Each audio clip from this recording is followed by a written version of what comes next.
All right, here we are. Hello, everybody. How are we doing today? Let's turn that audio down just a tad. There we go. Welcome, everybody, to a new live stream. This one looks a little bit different. You see me over here. Oh, no, this way. It's mirrored. You see me. Yay. Hello. Where I'm normally at on my live streams. But then you see this different video. This is not... It says Baldur's Gate somewhere in it, but it doesn't say Baldur's Gate 3. I'm not doing a live stream of my gaming tonight. Tonight, if you haven't been bugged by the videos and the messages that I've been sending you, is D&D night. We are starting some D&D. I have been obsessed with D&D for the past few years now, but the love started way back when I was a kid, and I decided, you know what, it's been a little bit since I've been a dungeon master, and I want to get back to that. So that's what this live stream is going to be all about, and that's what this session 0 is going to be all about, is really a couple people being kind enough to allow me to play into my vanity and become a DM once again. So a little bit of backstory before I introduce our players that are going to be playing with us tonight. D&D is really the reason why I'm still here, to be honest with you. Last year, it was now 4 days ago, was the anniversary of when my wife decided that she wanted a divorce. And that was probably, honestly, the worst day of my entire life. It put me in a very dark place for what feels like a long time. A year is not really all that long, but during that time, I was in a really dark place. And... mentally, which ended up translating over to physically, emotionally, all the Lees, right? Every Lee was bad, we'll just say. But one constant during that entire thing was D&D for me. D&D was allowing me to do a couple things. It allowed me to escape away from the pain that I was feeling, because during that time, it was a lot that happened. Little thing that happened beforehand, my car broke down, lost my car. Wife said she wanted a divorce, lost my wife. Subsequently, she's keeping the home, lost the home. During that period, fell behind on work, lost my job. A lot happened. Very dark times. But when I got to the table, two things happened. One, I didn't have time, because I was the dungeon master. I didn't have time to worry about what I was feeling. I didn't have time to worry about the pain that was bubbling up inside me. So I kind of was able to separate myself from it and escape from it. But number two, I found that the characters that I was creating during that time, because that's one reason why I love being a dungeon master. I don't get just one character like you players. You players are stuck with one. I get like a million. But those players, a lot of them, those characters rather that I created, a lot of them had really a very common thread that I was starting to notice. And that's they all had some sort of pain that they were going through. And so what I started to realize was that my playing of D&D, which, again, I was a dungeon master, but I still consider me playing. I mean, I was just basically the one who was running the sandbox, right? But I was still playing. When I was playing the D&D, and I was putting that pain into those characters, that was my pain. I was bringing my pain into those characters to allow myself not only to escape from the pain, but take the pain, put it in to make it a more effective character, which is great, but also allow me to process through my pain in a healthier way than just, well, what I was doing. And that was just basically sitting in a room crying, right? So with the anniversary that was coming up, and this was a couple weeks ago, I got to thinking, what is a way to kind of, I guess, put a pin in everything, or put some sort of, I guess, closure onto all of that chapter of my life? It would be to allow the constant of that chapter, that the only thing that really at that time was a positive influence on my life during that time, allow that to transition into my new chapter. And that's what this is going to be about. That's what this Steal to Save, a Baldur's Gate Heist, is going to be about. It's going to be about people playing, but it's also going to be about people being able to process through, if they're feeling things, in their own personal lives, allowing their characters to feel that pain for them, so that way they can help heal that hurt that they're feeling. And that's kind of what I wanted to do with this. And on top of that, I really wanted to be able to harken back to the origin of my obsession with D&D. And so the little bit of the backstory, I did put it in the video that was kind of previewing this beforehand, but so I'll kind of just go over it kind of briefly. But really at the end of the day, I was a D&D fan back in, I want to say it was like junior high, maybe like freshman year of high school. I was like, oh, this is a pretty cool thing. I got the 3.5 player's handbook, started reading through it. I made a character. It was awesome. He was so cool. But I grew up in a very, it wasn't a rural, yeah, I can't talk tonight. It was not a rural. That's a weird word to say. It wasn't a farm-like city. We'll say farm, not rural. We'll say farm. It wasn't a farm-like place because it was just a suburb of Detroit, but it felt like that. It was very much, NASCAR whenever it was on. That was like the Super Bowl for people. The Daytona 500, that was the Super Bowl in my town. So there wasn't really a lot of nerds like me growing up. So I wasn't able to play. So I kind of let my love of D&D just kind of go by the wayside because I didn't have anybody to participate in it. I think it was Deborah Ann Wool that kind of said that D&D is kind of funny like that, where it's like, it's this super nerdy thing that typically the stereotypical like antisocial kind of nerds want to play, but you need other people to play it. It's almost like one of those catch-22 kind of things, right? So that happened. But then, of course, Baldur's Gate 3, which I feel like a lot of people who are starting to play D&D for the first time recently can kind of attest to this as well. Baldur's Gate 3 came out. My ex-wife started to play it, and I was watching her play it, and I was like, this is kind of a cool game. I definitely want to get into this. And so I started to play as well. We started to play together. We started to talk about it and sharing our memes and videos with each other and everything. It was a great bonding experience for my wife at the time, my ex-wife and I at the time. And then eventually I was like, you know what? I mean, this is digital D&D. I mean, yeah, it's not the exact same rules, but they were using a modified version of 5e rules, right? It was basically like you're playing a digital version of somebody's homebrew table. And I was like, let's play. And my birthday was coming up, and so I said, hey, for my birthday, let's get a couple friends together. Let's go down to Gatekeeper Games, which is this awesome nerd shop down the street from me, and let's play. And she said, yeah, let's do it. So I created a one-shot, which was going to be a simple heist, and that one-shot turned into a 3-month kind of mini campaign, as often D&D one-shots can have happen. And so it became Baldur's Gate, the Baldur's Gate heist that you're seeing, Steal to Save, a Baldur's Gate heist. It was a 3-month about 3 months that we did it. I wrapped it up because we ended up transitioning it into an official campaign as well. And ever since then, I've just been in love with it. I created a D&D channel for a little while, which I do intend to get back to. I may or may not have become a dice goblin. With all my dice. And this isn't even my full collection. And, I got the books. I've gotten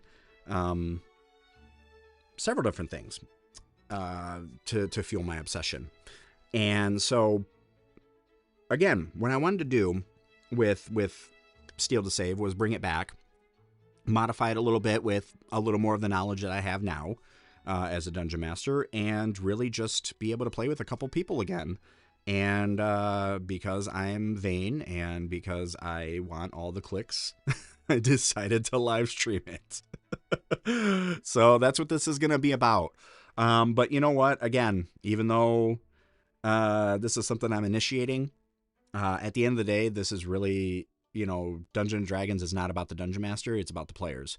And the Dungeon Master is just there to help the players create a wonderful story. So, without further ado, let's go ahead then and let's get introduced to our players that are going to be playing with me today. And I'll go ahead and I'll get them transitioned over right now. Hey, it worked. Hello, people. So These are the two players that are going to be playing with me today. I will be trying to get a few more people into this adventure as we go along. But for this session 0, we've got 2 people here. I'm just going to go ahead and let you two introduce yourselves. And we'll start with who is to my left, which would be the fun cat lady over there. I see the Hello, kitty. I'm Clemmy. Yeah. So it's their playtime, and they know exactly when, like, things are happening, and so they want to be a part of everything. So That's my Pepper, cat too. are you gonna come up too? This is Kimchi. I'm trying to get Peppercorn up here. Do you want me to introduce character too? Or Just the hi, name. Kim. If you want to introduce your character's name and maybe just your class and your race or species. Sorry, it's 2025. They All do right. species now. That's race. So, so I'm going to be Fira, a Tiefling bard. So yeah, and yeah, that's right. Yes, my other cat is not coming up, which is funny because she's the one who usually. You added an extra A at the end of character name for me. What's up? My character name, I just noticed you added an A at the end. Okay. I will modify that.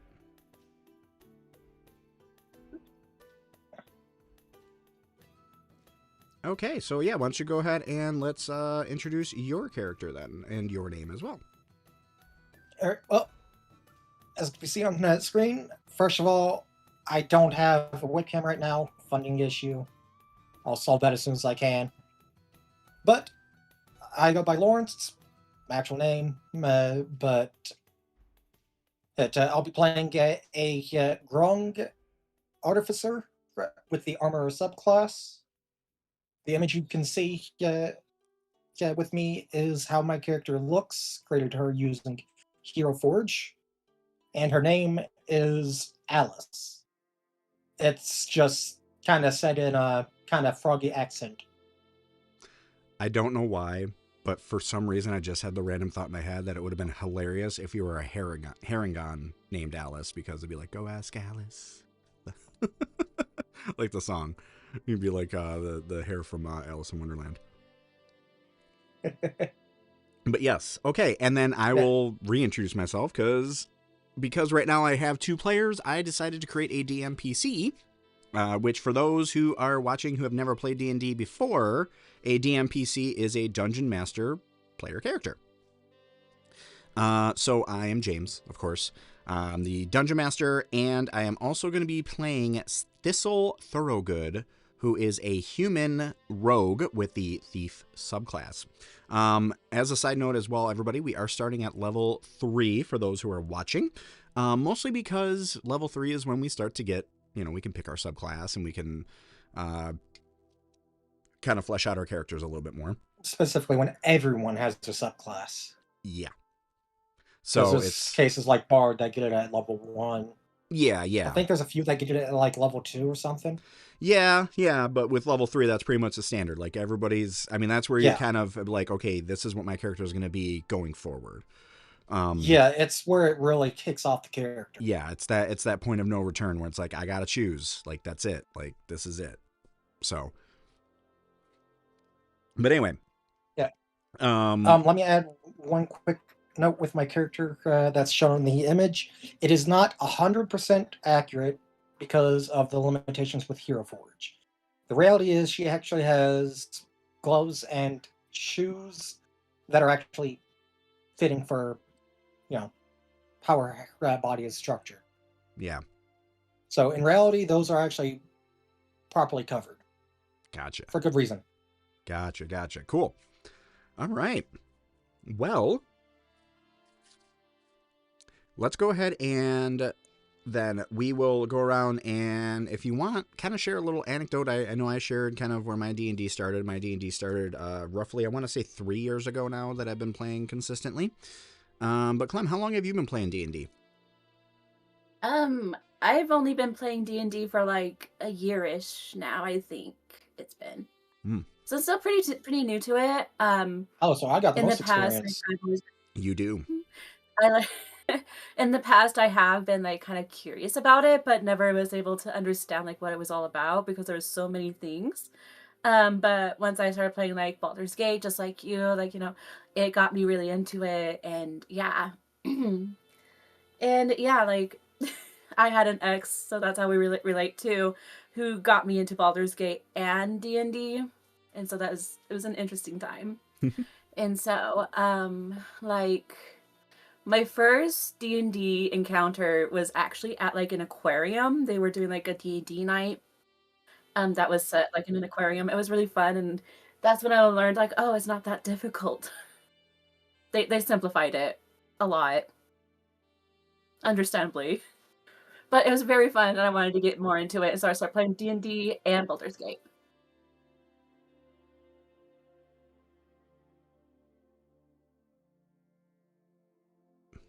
And what about you, Lawrence?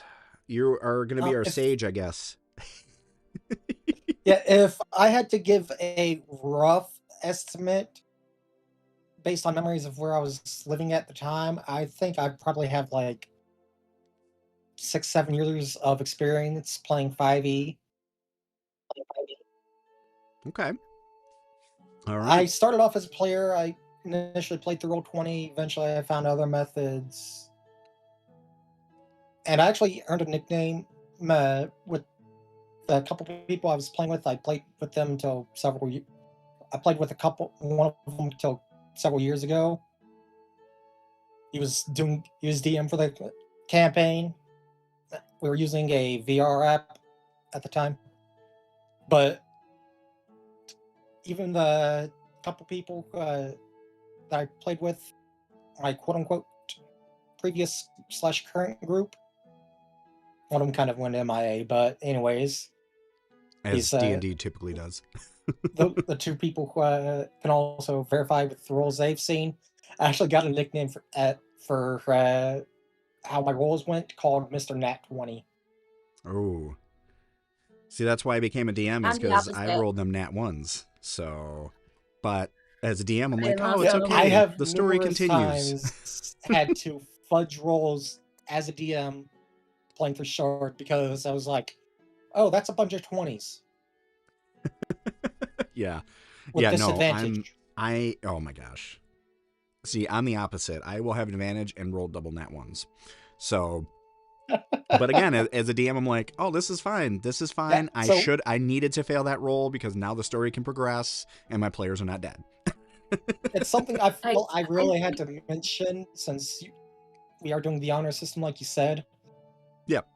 I haven't been accused of cheating before. All good. All good. I'm just letting everyone know I legit just have luck with dice. As a matter of fact, I got a friend who couldn't do voice, so he's not joining us because health issues, can't do headset. Yeah, we'll be able to get him in though at some point. Yeah, we'll write a character. If he does manage to get to come in, I'm just going to go ahead and say he's going to be playing a Warforged Great Cleric, most likely. Okay. In other words, none of us are dying. That's just how the Great Cleric is. And honestly, I tell everybody right out the gate, I'm like, me as a DM, it's going to be nearly impossible for you to die. I could literally have Tiamat show up right now and you'd find a way to defeat her very easily at level 3 because my rolls are terrible. Terrible. That's why, like, even digital dice, and it doesn't matter. Physical, digital, doesn't matter. Even when I play Baldur's Gate, I've been failing rolls left and right there, and I'm like, are you freaking kidding me? Like, unless I have even on a 90% chance to hit with advantage, I miss. I've critical missed in Baldur's Gate with a 90% and advantage. So, I guess that's what you remember the time I played with you? Oh. Sorry. James, do you remember when I played with you and I was the rogue? Yeah. I fell on my face a lot. Yeah. I fell on my face a lot. Yeah. Well, that's probably going to... You're not the only one who does terrible. See, that's the other thing, too, is I've got this player character that I created, and he's got, like, a silver tongue, and I'm like, I'm going to still fail every freaking charisma check. I already know it. I already know what's going to happen, but, you know, it is what it is. Well, we got someone good at charisma. Yeah, I mean, I've got supposedly. See, yeah, and that's you've got the high charisma. I got a pretty decent charisma stat too. But again, you roll a nat 1, you can only add so much of your modifier to that nat 1. Yeah. Yeah. I But just anyway. can't wait till she hits level 6. Yeah, should be good times.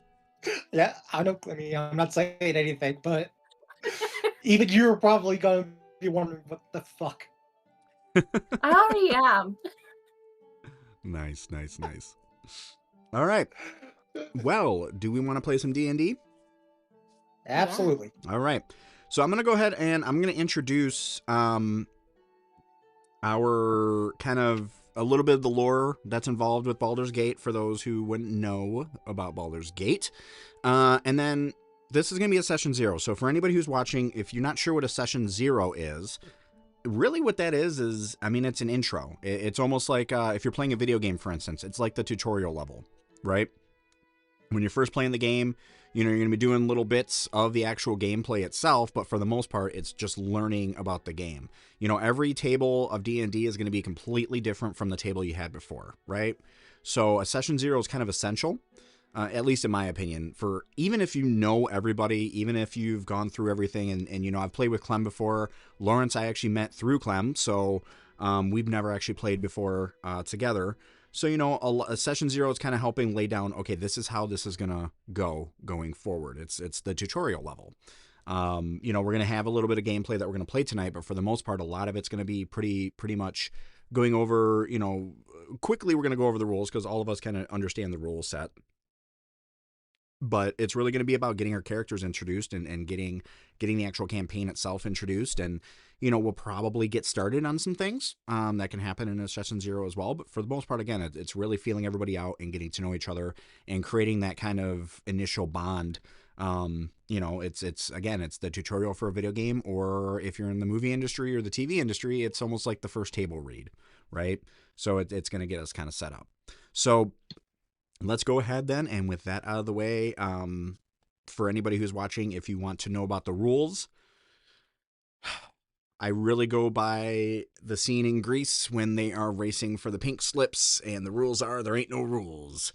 I am a rule of cool DM, so I use kind of a mix of the 5e rule set and the 2024 rule set, which I like to call 5.5e. I don't know why they didn't just call it 5.5e.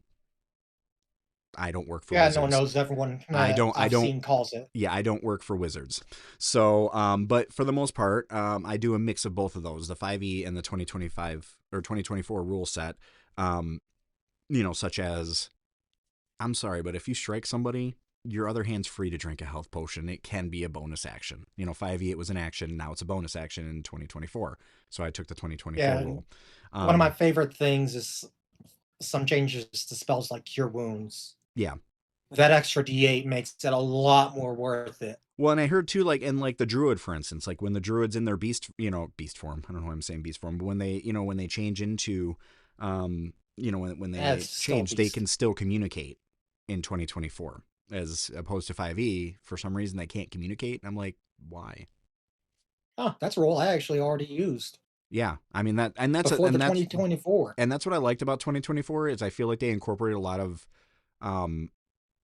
ones where I saw like common house rules, which I thought was cool. I feel like 2024 they listened to a lot of what people were saying and incorporated it, which was pretty sweet. Some things, from what I've heard from watching various YouTube shorts of people who know DM and have really looked into the 2024 stuff, some of it's definitely best just go back to the 2014 rules. Yeah, I've heard there's some, but for the most part, I do like a lot of the things that they changed. Surprise is a little annoying, but I got the logic behind it, so I did accept the new surprise rule where instead of it just being a free turn. I've always heard mention of it, but never any specifics on the actual change to it. Yeah, so basically what it is instead of it being pretty much a free turn, now it's everybody still rolls initiative. It's just that the people who are surprised roll at disadvantage. Okay. Because that does make sense. Because, like, I'm sorry, but if I'm a hardened soldier, even if you surprise me, I'm still probably going to react pretty quick, right? So even though I'm surprised, I may have a little bit of a disadvantage, but I might still be able to pull that out, as opposed to it just by default, I'm just stuck there. I don't apply that if somebody's sleeping. And again, this is the real cool thing. If you surprise somebody while they're sleeping, yeah, I'm going to let you get the first shot. I don't care how trained you are. If you're asleep, somebody's going to be able to strike you. That's just how it works. But anyway, so that's a little bit I feel like you kind of have to be given a free turn on that one. Exactly. So that's kind of how the rules are going to go. I'm not going to go over the rules too much in the session 0 because, again, I'm a rule of cool kind of person. So I'm going to probably determine the rule as it's coming up throughout. But, just for sake of argument, it's going to be a modified 5e/2024 rule set that we're going to be working within directly. And everything's going to be a D20 roll at some point or another, I'm sure. And that's how I determine my rules as well is, Clem, you were there for that when I did that, where somebody cast message and then they also cast detect thoughts, and we used them at the same time. And then I kind of had like some modified like charisma throws that they were trying to convince somebody to come out of like this darkness they were in their head. And it was a whole thing. But I created a mechanic that still made sense and still utilized dice rolls and everything, but it had nothing to do with actual rules. So that's kind of how I am as a dungeon master. For me, it's going to be the story. That's going to be the most important thing that we're going to be getting through. And since we've already created our characters, let's go ahead and jump into it. For those who have already played Baldur's Gate 3, a lot of what we know from this campaign is going to be known already for us, at least as our as the actual players. But it's going to be set in Baldur's Gate. So let's go ahead and we'll go over a little bit of the lore. And I'm going to read this actually directly from Descended to Avernus, which has a lot of cool info on Baldur's Gate, because Descended to Avernus is the prequel to Baldur's Gate 3, the official one. So we're going to go ahead and read that. So even the most hardened adventurers watch their steps in Baldur's Gate, where lives hold prices in copper and greed proves deadlier than dragon fire. Baldur's Gate has a reputation for being a rough place, where crime and opportunity, well, they walk hand in hand, and where anything can be bought, sold, or seized at sword point. If something can be given a price, it's for sale somewhere in Baldur's Gate. Drugs and poisons sit on shelves alongside trinkets and remedies. Trade goods from Chult, mechanical wonders from Neverwinter, tomes of magic from Kalimshan, and the most believable counterfeits of each can all be found in the city's stalls. The Flaming Fist, a mercenary company paid for by the city, protects residents without the barest hint of civil delicacy. Kind of sounding a little familiar.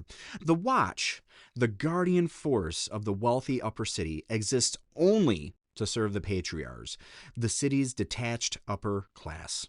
Meanwhile, crime flourishes under the control of the Guild, which oversees almost every organized criminal act, from dockside gambling rings to blackmail at patriarch garden parties. Either under the Guild's auspices, I don't know if that's the real word, but that's okay, I'm reading it, or in defiance of them. Those who cut purses or throats make a decent living in the city, their talents traded as briskly, and often just as openly, as those of any other professional. For all its shadows and dark dealings, Baldur's Gate is not without its lights. Some residents earnestly seek to make the city a safer place by banding together to make their own sort of imperfect but effective justice. Now, there is a person that's been throughout Baldur's Gate who kind of lives this sort of life where, yeah, he may not be directly obeying the law, but in the end, he's really in it for, well, the justice of the people. And his name is Thistle Thorogood. Thistle Thorogood, well, he hasn't had really the best of lives. He really, at the end of the day, was discarded by his parents when he was just an infant. A cradle was left actually at one of the secret guild entrances, and in that entrance, as I pull up his character sheet, because it went away from me right now, and even though I wrote it out, I don't remember it because, well, I have a terrible memory. Thistle Thorogood had a note attached to him that just simply read, "Hopefully this pays for our debts."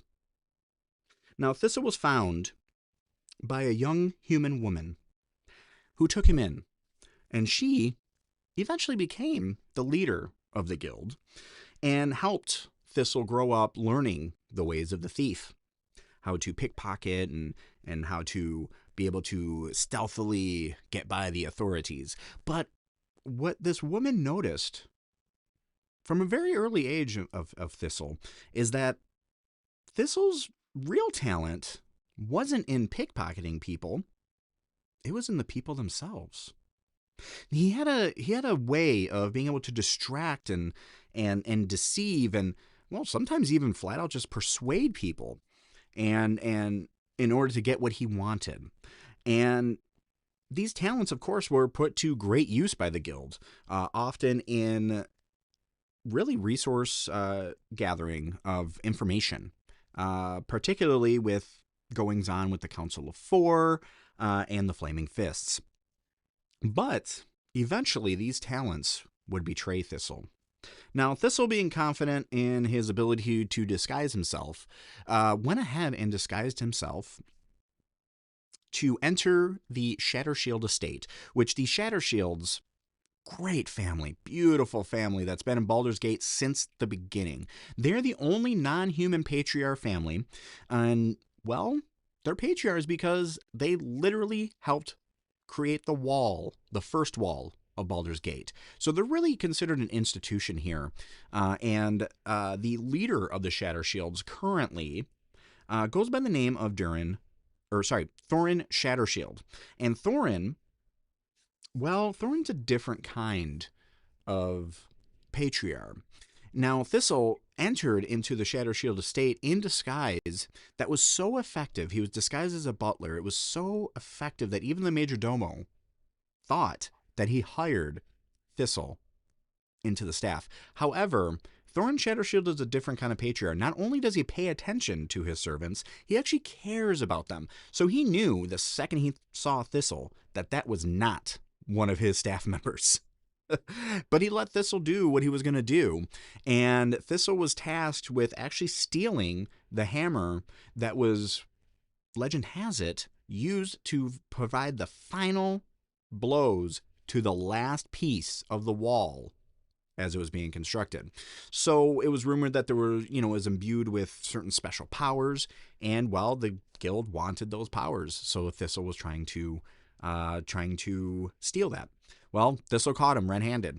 But instead of calling his patriarch guards in and having the watch haul Thistle away, Thorin took pity on him and was going to let him go. He, of course, didn't give him the hammer, but he did let him go on one condition, that Thistle aided Thorin in his little schemes.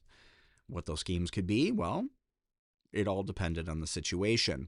But over the years, what Thistle was noticing is that Thorin, again, was not a typical patriarch. He seemed to actually care about not only his servants, but the people of Baldur's Gate in general. So a lot of times, Thistle's duties, even though they might be a little unscrupulous in nature, at the end of the day, seemed to be generally benefiting the city. And over these years, his adventures have, brought him in contact with many different people. And, with his desire to connect with those people, he has studied extensively in different languages and psychology, learning what he feels are the most necessary in his travels. And there's a new kind of mission that Thorin has put Thistle on, and it's a little bit bigger than Thistle wants to handle on his own. So he's decided that it might be time to get kind of a little crew together in order to make this happen. So he sends a correspondence to somebody that I wouldn't say is necessarily a friend, but you could definitely say that Thistle has a certain respect and admiration for this particular person, mostly because, well, she's provided him with some really awesome gear. Thistle has these really cool, like, retractable daggers, kind of, that he can just right on command be able to pull out. And he commissioned a certain person to create those for him. And so he sends a correspondence over to this person, and it simply reads, "Meet me at the tavern -T," which, being in his line of work, being as brief as possible, but people kind of get who it is based on the crest that he seals it with. And it comes to a certain frog-type person who opens it and reads. And as you're reading it, if you could maybe fully, we know your character's name and we know your character's species, but if you could fully introduce your character and what could be going through their mind as they receive this correspondence, that would be you, Lawrence. Sorry, I got distracted by a message. I missed about first half of the book part. Okay. Well, yeah, I was just introducing the lore of Baldur's Gate itself, and then I was basically just saying that Thistle sent you or Alice a correspondence, and it simply just says, "Meet me in the tavern," and then it just says "-T," and the only reason why you know that it's me that sent it was because of the crest on the seal that the envelope was in, and so he sent this correspondence trusting Alice because Alice, well, very effective at creating some pretty cool gadgets. Yeah. You want to tell them one of the things I made for you? Just real quick.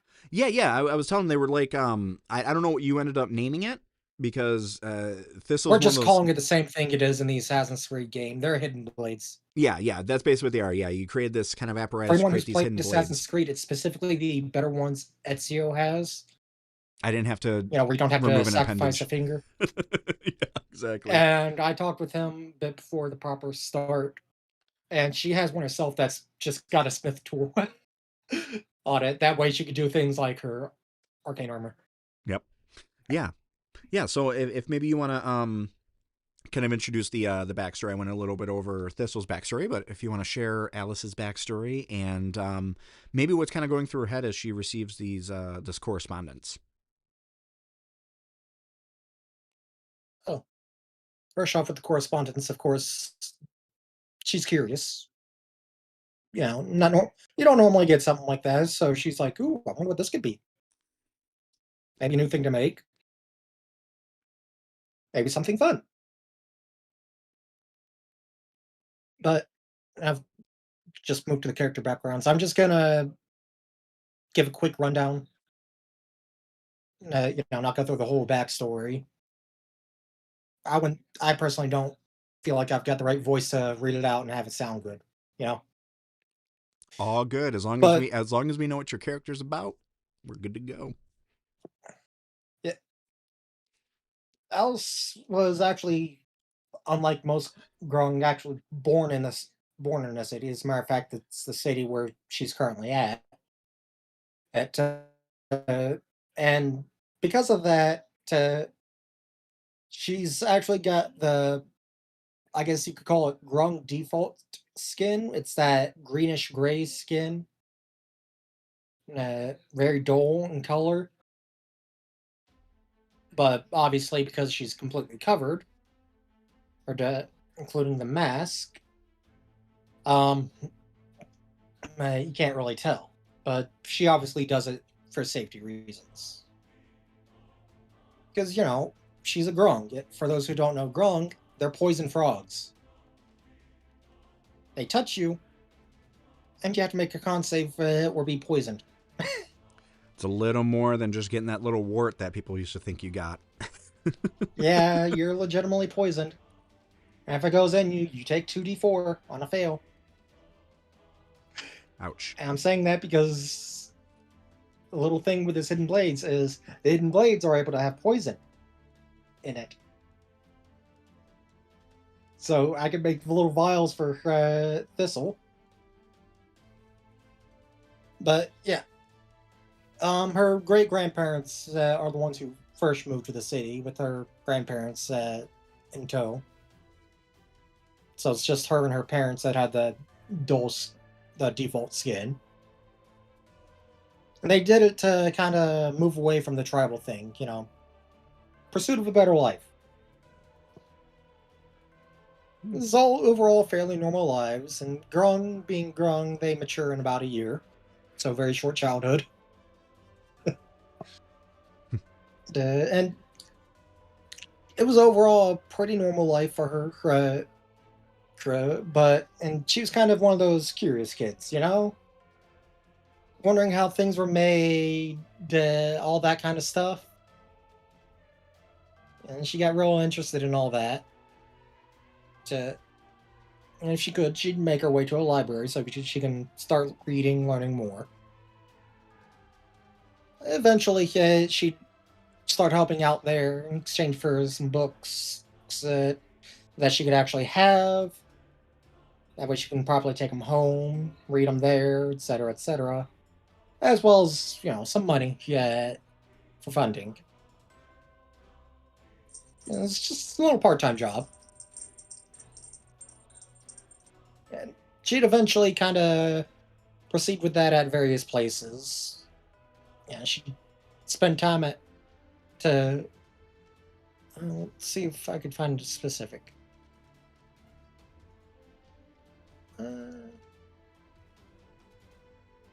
Sorry, I'm reading through, seeing if I could find the specific on places.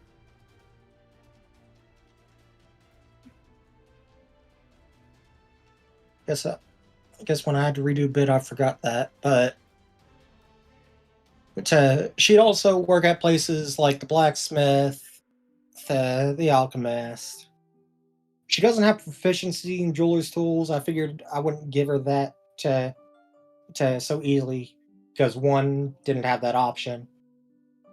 Two, the way her hands work, not so easy to gain all that skill in it, even over 13 years. And only light helping. But, she helped out at places like an alchemist, the jeweler, blacksmith, picking up basically tools of the trade skills. And she did that about 13-ish years. This is all up until the point where she could afford her own place. And, that's when she really got into her own research. She's got the researcher background. Since she did a lot of studying and everything, I've kind of figured that was the best one for her. Because her main focus was looking into how things work.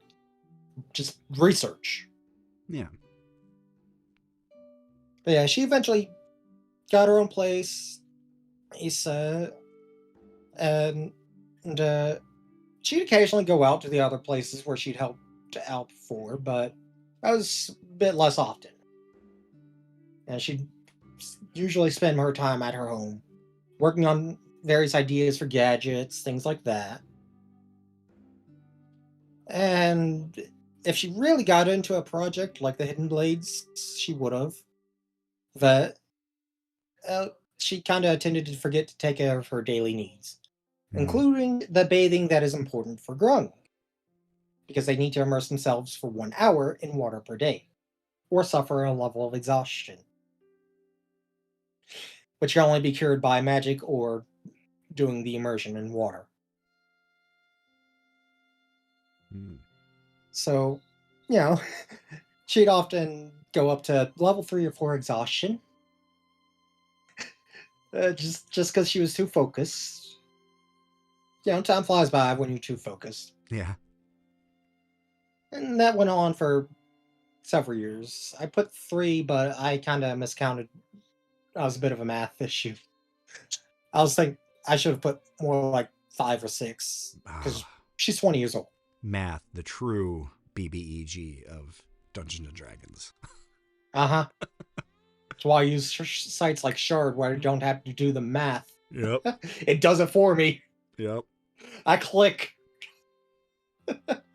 Exactly. Or tap it on the phone. Yep. Yeah. Oh wait, no, 3 years makes a bit of sense because it was after 3 years that she became a artificer. You know, kind of makes sense. It said to her that she ended up becoming an artificer with her working, learning magic and tinkering and all that. So she'd go out, do a little bit of adventuring, earn some money, test some gadgets, things like that. Maybe Thistle joined her on a few when doing things like testing the hidden blades. For sure, yeah. Thistle Yeah. loves gadgets, but he has no idea how they work. So Yeah, so she went kind of any emergency maintenance. He went because it was meant for him, so she had to see any adjustments. awesome. And she could do some on the fly. Awesome. It's things like different ways to use her poison, maybe sometimes some potions, things like that. And sometimes she just go out on quests, just for money. She felt she had enough for a while. That's when she'd go back to focus on her research. Love that. Well, And that's roughly it. Well, it sounds like Alice might have another adventure here. Just before, in your excitement, of course, you go to close the envelope, but just before you do, you notice that there was a little bit more extra tiny text at the bottom, and it just simply says, "P.S. Bring a friend." And so, Alice, you're kind of thinking, who should I bring to Thistle Thorogood, which you would know because Thistle's coffers come directly from the guild. You would know, of course, that Thistle is associated with the guild, so most likely if he's asking you to come to the tavern, he's asking you on guild business. So you're kind of probably thinking, who should I invite to come with me for guild business? So, Alice, maybe if you could tell me who might be somebody that will be joining you on your way to the tavern.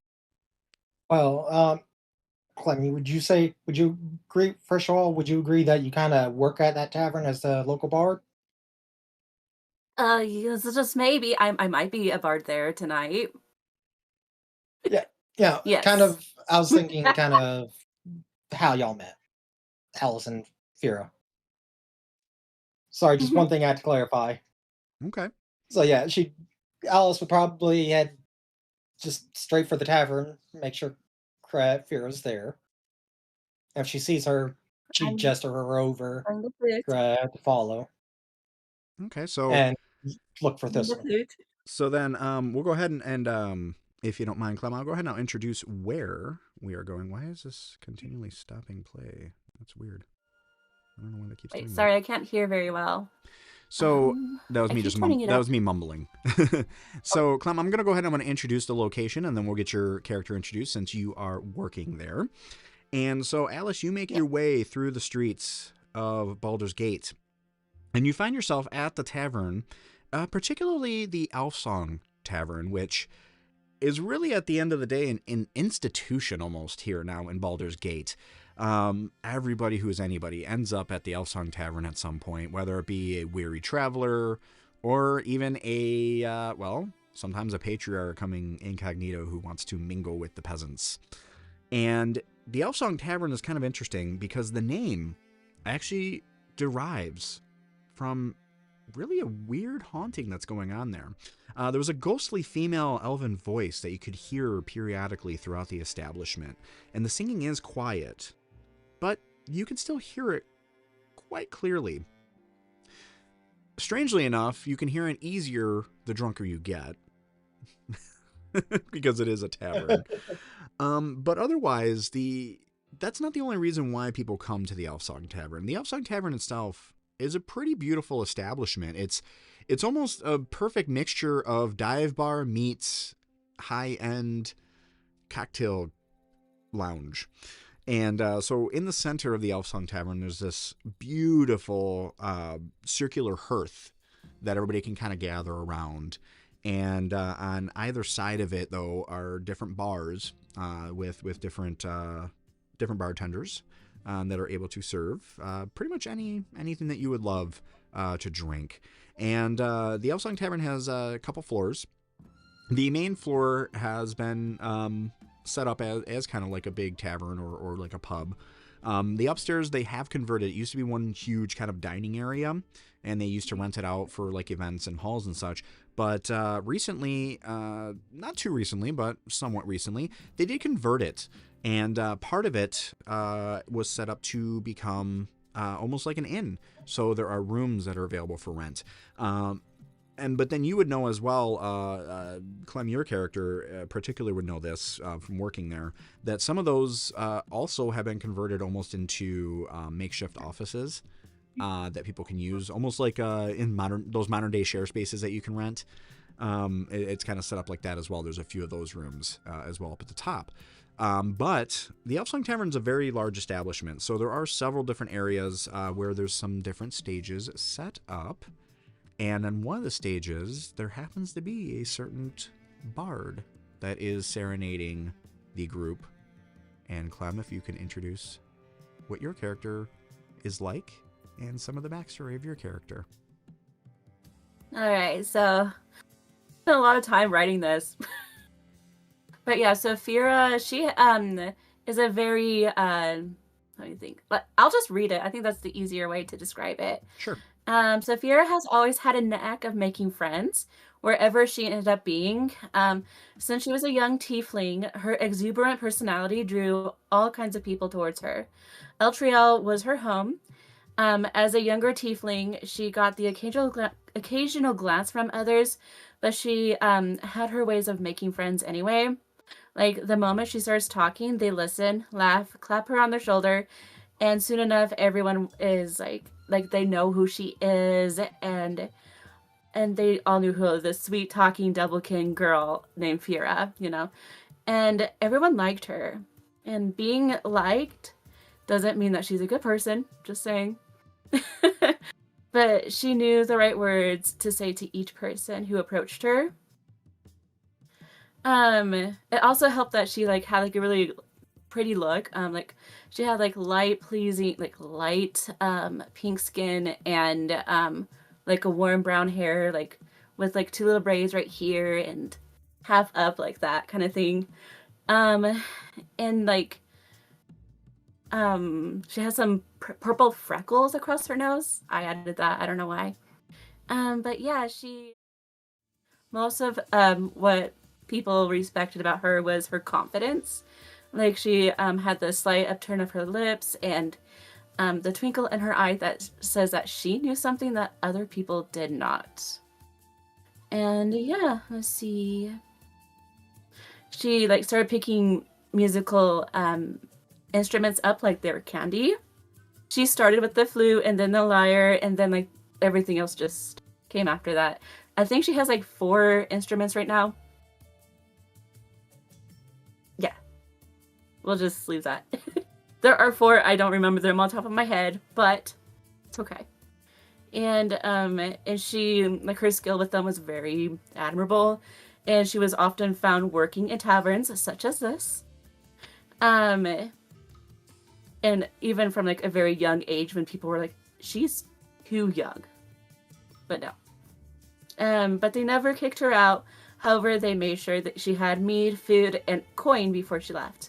Because she was raising money for something, even though like the people didn't understand why she was raising money. Because she had like a stable family, she had like housing, food, all this stuff. But she had a secret.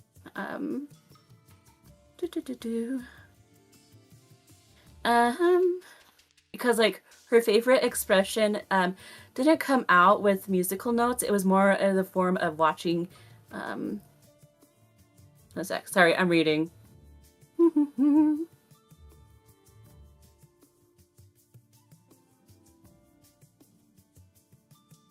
Okay, so like most of it is more of like she wants to talk.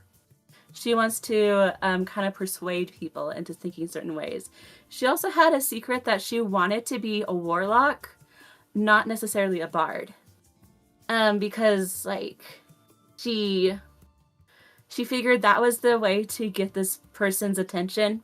And when that she's like idling, she's like, I want to be a warlock. I want them to recognize me so I can be bestowed power upon, and yeah, so she had to work her way up by being a bard to be noticed by different people like that, and she was very persuasive as well. Let's see.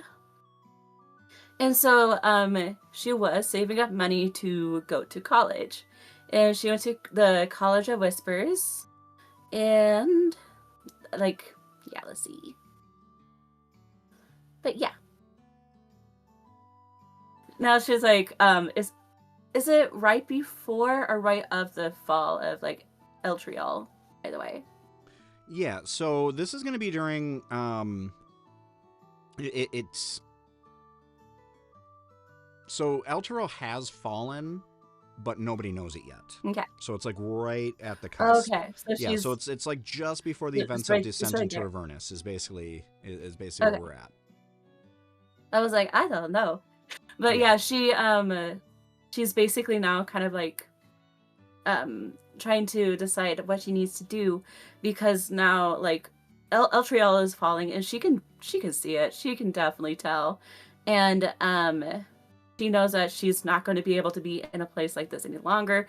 So she's trying to figure out what to do, even if that means joining you guys to gain favor for this person that she wants the powers from. So yeah. Okay. All right. Well, if I could ask then, you play multiple instruments. What instrument are you currently playing while you're on stage at the Elfsong Tavern right now? Flute. Flute. My favorite. All right. Mm-hmm. A little bit of canon and D like everybody else played. Perfect. Well then, I don't know why I keep getting something about overloading. We'll look at that when I take a break. But all right. Well then, Alice, you make your way into the tavern. Then you're looking for. Is it Fira? I'm already going to mispronounce it. Fira, right? Fira. Fira. Yeah. Fira. So Alice, you're going to be looking for Fira before looking for Thistle, I assume. Yeah. All right. We'll go You said bring a friend, so she went so she could also get the friend. All right. Well, let's see how that interaction goes.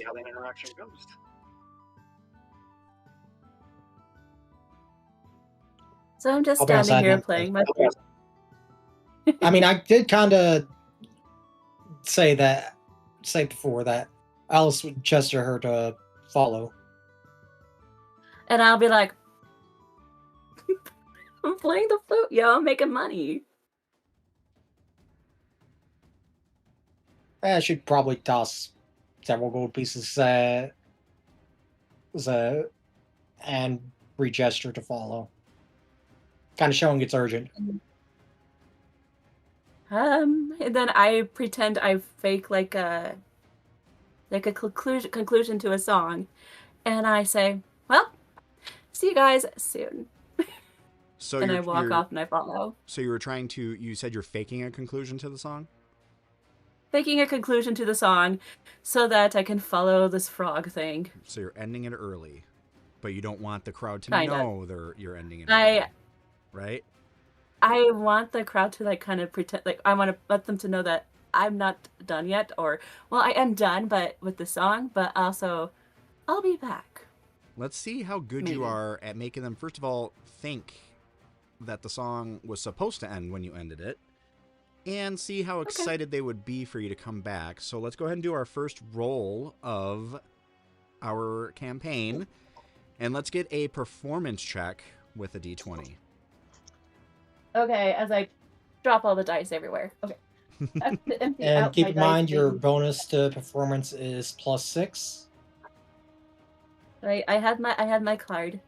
That'll be okay. Yeah, since I helped her create her character sheet, I also technically have a copy of it. You're not supposed to tell him what I have. No, it's fine. It's fine while we're playing. I'm gonna forget anyway. I don't take notes. I'm the worst DM ever. I take horrible notes. DM. No. Oh, don't worry. I don't take notes either. I'll leave that to players. D20. That's a D20. Yes, it is. Okay. So I'm going to do a performance check with charisma, right? Yes. So that would be a 10. That's with your modifier? Uh-huh. I rolled a 4. I don't think anyone believes it. So with a 10, you just kind of see the crowd. You were playing probably a fan favorite. Like, everybody knows this song. Like, you were playing, like, legit, like, I'm trying to think of a song that everybody would know. Like, you were playing, like, Sweet Caroline. And it was like, Sweet Caroline. Okay, I'm done. Before they can even say their ba-ba-bas. Okay? And so they're kind of looking at you like... But, you know, you hear a couple that are trying to be nice, and they do little golf claps, like, okay. And then you actually see one person come up and kind of look at you, and you had your little, like, tip jar there, and he had put in, like, a nice chunk of change down there, and he kind of looks at you, and he just takes one of his dollars back and walks away. You owe me. You couldn't. I mean, they're probably tipping in like silver. Yeah, tipped yeah, in, like, yeah, 3 yeah. gold. Yeah, this guy though, this guy I had paid for gold this for guy, this. and then you see even a couple over who may have like thrown a gold piece. They're kind of taking a couple pieces of copper to like make change. Because like, ooh, yeah, there's a little too much to tip you on that one. Then I'm just going to kind of shrug and say, how about we make a Congo lard this way?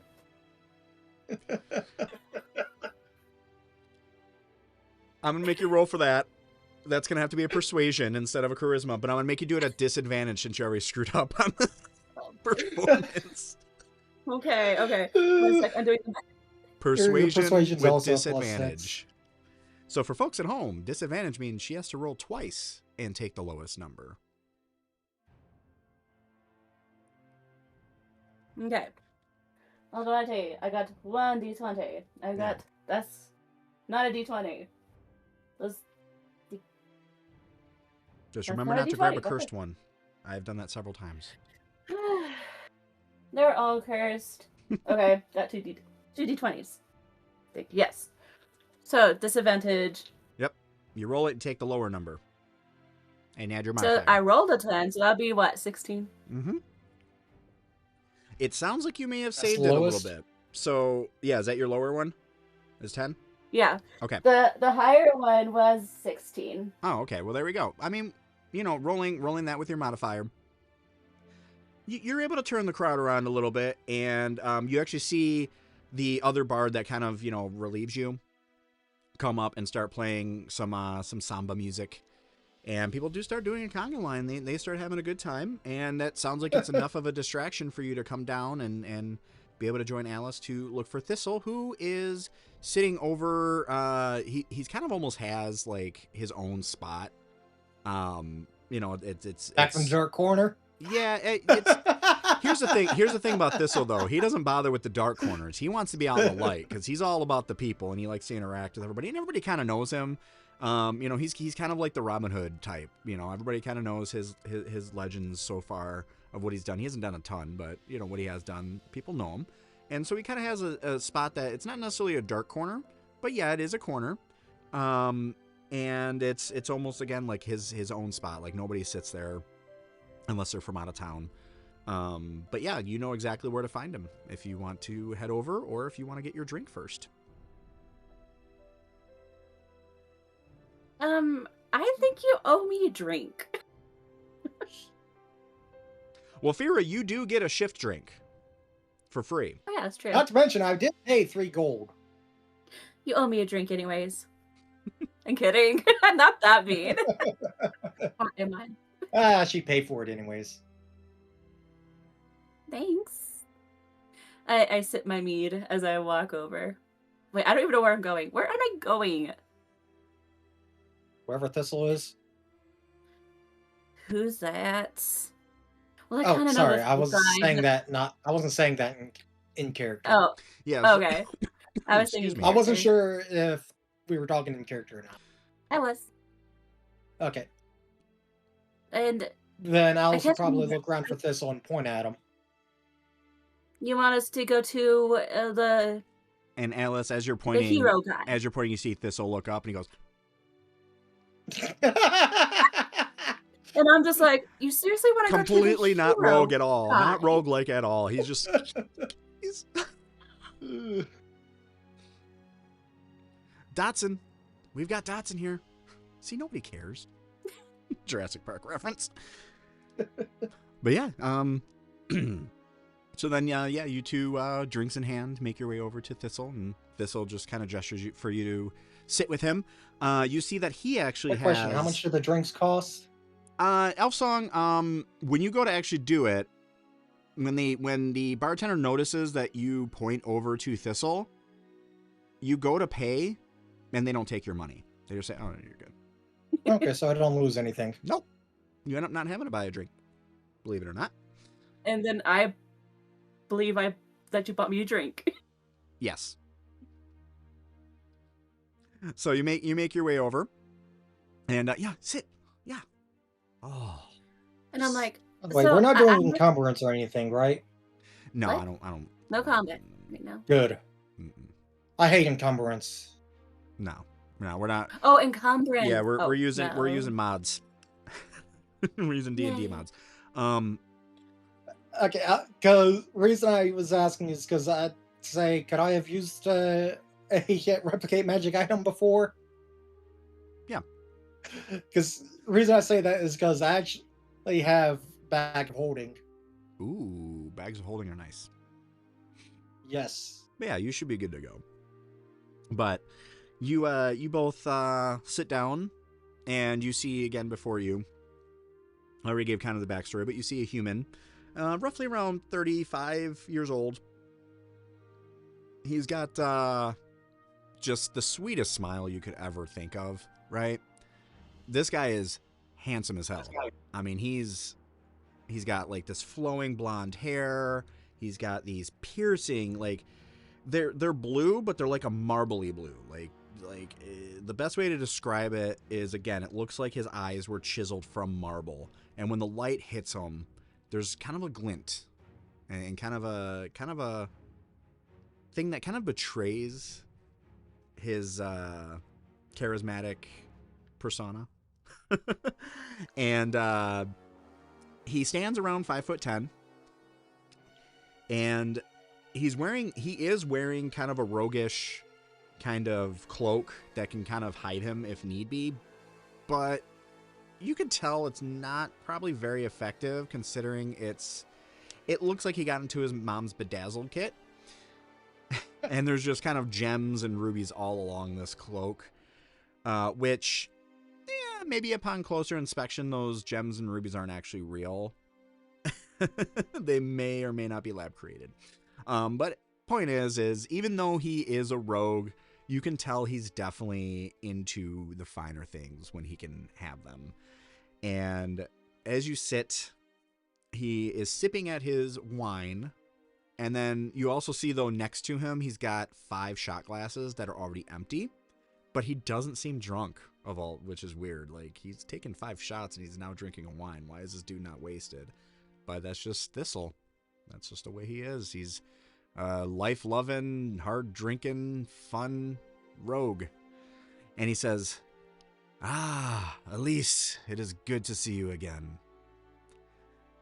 And you would know that Alice, of course, he knows that the name is Alice, but he likes to mispronounce it to make it sound more fancy. And he says, and who is it that you have brought with you? I am Fira. Ah, How do you not know Fira. me? I love the name Fira. That's a beautiful name. And a beautiful name you. goes with a beautiful lady. And he gives a little wink. Beautiful tiefling bard. Yes. Yes, I've come across a few tieflings in my time, and great people. I've learned a lot from them. Learned some fun things, some languages, some good life lessons along the way. Misrepresented people, if you ask me. Not a fan of how many in this particular city treat your kind. But I am glad to see that you are thriving here at the Elfsong Tavern. I've heard some rumors. I have heard of a Fira, the new bard that's been working here lately. And I'm glad to see you here too. And Elise, Thank you. honestly, and he just draws him in and draws him out and draws him in and draws him out. Like, he loves to play with these things all day long. You can tell. He's like, these have been amazing. Thank you so much. Okay, yeah, Alice is probably gonna ask how he's doing on poison vials. Oh, thankfully I haven't had to use these much, so I'm still stocked up. So thank you. I've been able to talk my way out of she's got more things. if need be. Oh, And of course, he can always return empty so she can refill. Ah, yes, absolutely. I greatly appreciate it, and I'm just so excited that you're here. I've got a great job lined up, but I need a little bit of help. Where's this poison coming from? We don't talk about that. Yeah, Alice probably never really took off her gloves or anything, so she kind of takes one off to show her skin to Fira. Hey, is that the thing where I can lick it and have some effect? Alice says it's best not to, You should never lick but the it will frog. have an effect, just not a good one. You should Okay. never lick the frog. I will be okay to not lick the frog, but just know And Alice will put her glove I'm back curious. But in boundaries. Alice boundaries are doing respected. that, Fira will probably take notice that there's a little hammer attached to her left arm. She wants to And hit it's me. a similar looking mechanism to what Thistle has. Oh, so you make things for the hero guy. And Thistle kind of grins a little bit, hearing that he's being referred to as a hero. He's like, ooh. He's like thinking in his head, I Yeah, like I the heard sound about of you, that. just kind of. Not that other people hear about me, but you know what I mean.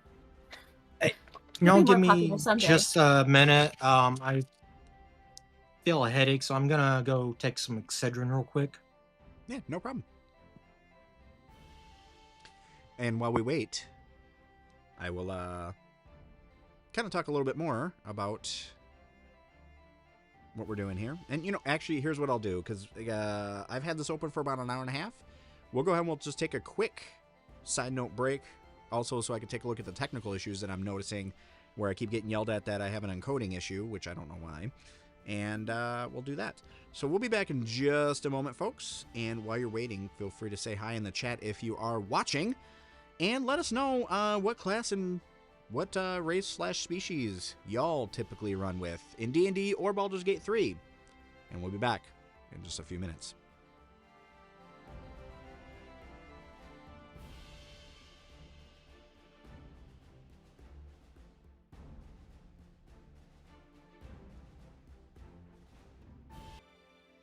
All right, we are back. Hello and welcome back. So, what we were just talking about beforehand, seems like Thistle might have been doing a little bit of flirting, or that could just be the nature of who he is. And Because even to me, it just seemed like how he is. yeah, it's he's a silver-tongued talker. What can we say? But yeah, I think it's. I'm sure, unless she just has rules like you, apparently, she'll be quite the silver tongue. Yeah, true. So, You should see my dex, though. I got a pretty decent dex too. So, Can it beat a 20? no, I cannot. Grungs have +2 to dex, and I rolled an 18. Oh boy. Oh wow, I actually rolled. Damn it! Why do I roll? Yeah, what's and have funny these? is, I know you said you don't want to know stats because, the monsters and enemies wouldn't know it. Yeah. But it's kind of funny that, in that sense, because of exactly what the DM actually is, they're the one true creator god in all technicality. Yeah. So if you really want to get technical, you should know it. Yeah. Because you're everybody that's not us. True, but including the actual gods. my thing is the way that I approach me being a DM is I'm a story-driven DM. So primarily, I don't want to know just because, again, I don't want it to influence the story for me. Yeah. And I like to approach being the DM as almost like another player who just happens to be utilizing a sandbox. Yeah, I So I kind like to of figure take it out as similar we play. approach, but I usually main reason I like to be able to see and know my players' stats and everything is balance reasons. Yeah. You know, I can take a look at everything, get a rough guess with my knowledge and experience, Mm-hmm. and try to balance things out. Yeah. You want to know what my issue is? I make it too easy. I always have that struggle where I'm debating if I'm It's either too hard or too easy. Yeah, it's either too easy or too hard. Yep. Yeah. It's real hard to find that balance, especially because it also really depends on the enemy's skill. For example, with the group I was playing with previously in the Battle for the Motherland one, the one where the BBEG, the real one, is actually hiding in the party. Oh, fun. Yeah, the one where he's disguised as a twink fairy boy. Well, they definitely have the know your enemy trait by then. What's funny is another player, one who that was her first ever campaign for, and the one that went to MIA is also a fairy. But I found out that to what would normally be a hard fight to average fight wasn't. I had to fudge a lot of rules. Apparently, a very, very young dragon that was the same CR for their level was a little too hard. Oh. Yeah, it was that breath. Oh, yeah. And my rolls to recharge it. Oh, freaking acid breath, man. I hate that. All right. I think it actually was acid. Yeah, that freaking acid breath is terrible. That's why I avoid Alduin whenever I'm playing Baldur's Gate. I'm like, oh, do I have to do that? I don't want to. All right. Let's go ahead and we'll jump back into it. We had our players being introduced to Thistle. Thistle was doing a little bit of flirting. But now he is getting back into it. Oh, hey, Diesel! We've got a good guy. Diesel Gaming is on now. How you doing, Diesel? Welcome to my live stream here of D&D. We're not playing Baldur's Gate tonight. So I'm just gonna let you know the one that's about to say something in chat is me. All good. It's my personal YouTube that I use, not the one I post some VODs to. All good. All good. For anybody who is watching, though, if you see in the chat that Diesel Gaming YT, definitely go over to his channel as well. He does some awesome Baldur's Gate 3 playing and giving me some dangerous ideas on my honor mode run. And does some pretty cool tricks. And he's one of those min-max kind of guys, I feel like, just by watching him play. He's really good at being able to strategize and figure out what items to use when and how to get everything figured out, which is awesome. But anyway, let's go ahead and we'll jump back in. And we were having Thistle talking about an exciting new prospect, actually, here on the horizon for him. And so Thistle goes, well, Elise and Fira, I'm so glad you came. I have a great opportunity for you both. I have a certain client who wants me to... And he kind of looks left, he looks left, he looks right, and he leans in, he goes, he wants me to steal something. What do you think? You want to join? Stealing's not my MO, but what? Well, he's actually here. Before you continue, Alice kind of leans in a bit to arms on table, like kind of as a I'm listening. Well, fortunately, my client is here. He's upstairs. If we want, we can go talk to him right now. Would you be interested in figuring out this deal that he has for us? And there's the twinkle. I mean, maybe for you, sure.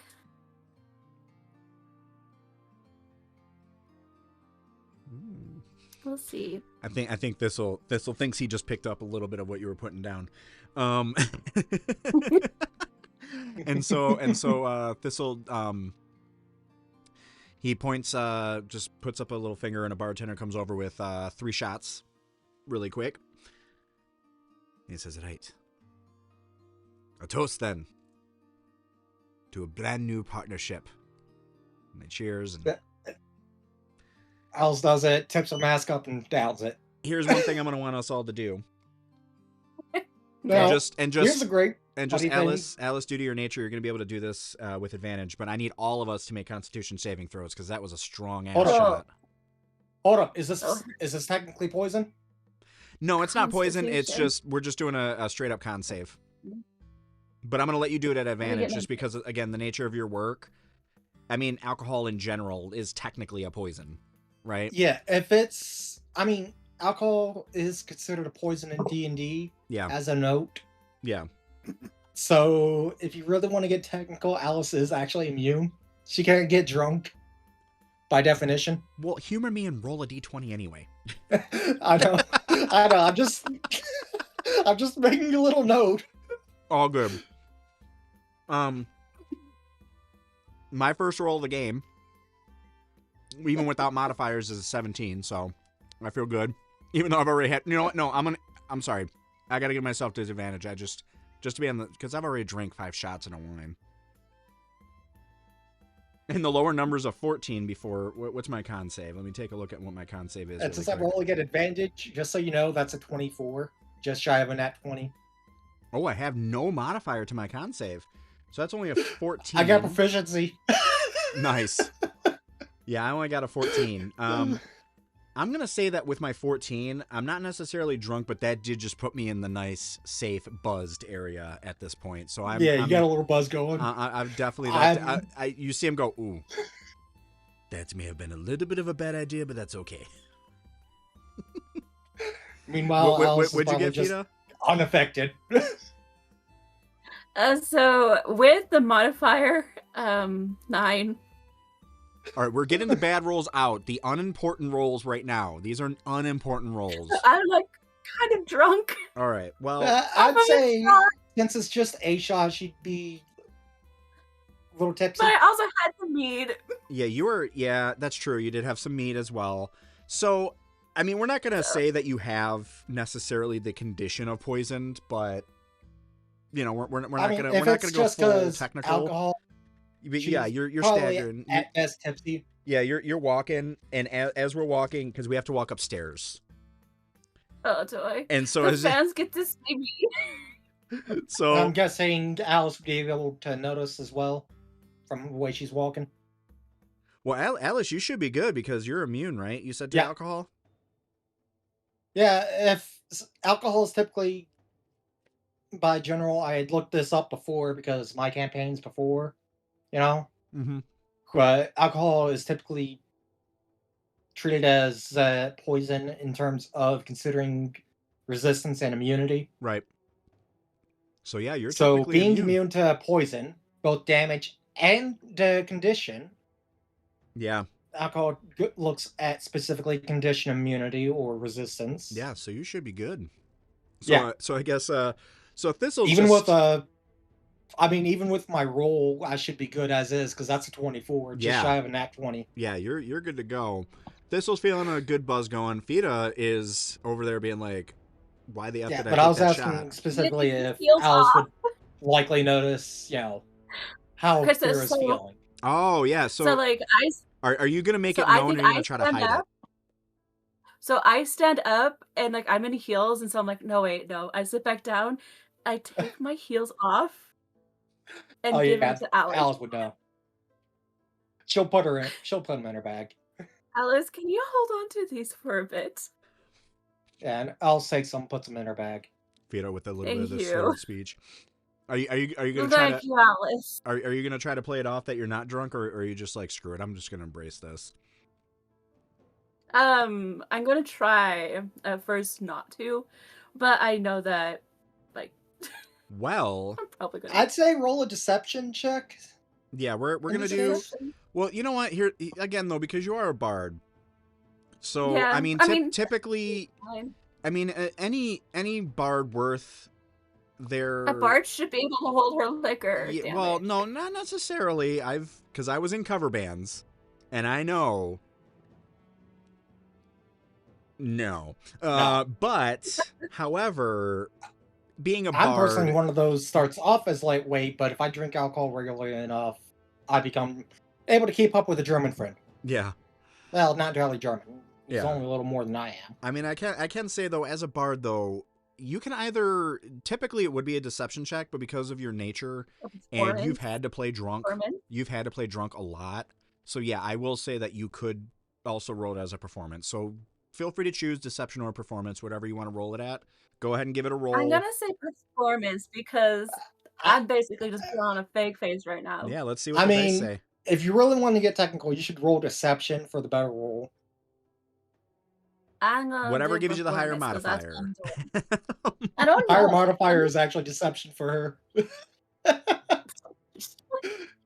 Wasn't me to look at my stuff. I always forget. What did I say for that? Your I feel like this deception is a also +8. part of like half of what D&D is. It's us just being like, what the F is my stat? I don't remember. Yeah, That's me all day long. Yeah, her Okay. deception is a +8. Deception. She has expertise. Ooh. Yeah. An expert liar. Okay, I guess I'm being deceptive. You must be a politician. Well, She could be. kinda. So with the modifier, I got a 12. Nope. I'm just going to go ahead and give myself a little roll on insight just to see if I can detect that. Yeah, I mean, I have good insight, but I'm not even going to bother because that was an 18 straight roll. So, yeah, I'm fully aware that you are. And he just kind of looks back and notices, but he chooses not to say anything because I kind of trip a little bit, but it's okay. Yeah, so... I may only have a +2, but I still got an 18 on insight. Yeah. So Thistle, he does notice it, and what he does, though, is as you see him walking, you see him start to stumble just a little bit. Just a little. He does just a tad, just to make you not feel embarrassed. And I'm like... Yeah, and Alice is gonna kind of stick to Fira as support. Yeah. So yeah, as they know each other, so she'll help her out. Yeah. So as we walk up the stairs to in Elfsong, and again, the upstairs has been kind of converted to where half of it is kind of rooms set up kind of like in style. As I cough, excuse me. And then the other side of the Elfsong Tavern is, again, some of them are kind of share space, kind of offices that people can rent in order to do business. Because again, Baldur's Gate, it's a big kind of mecca, being a harbor town.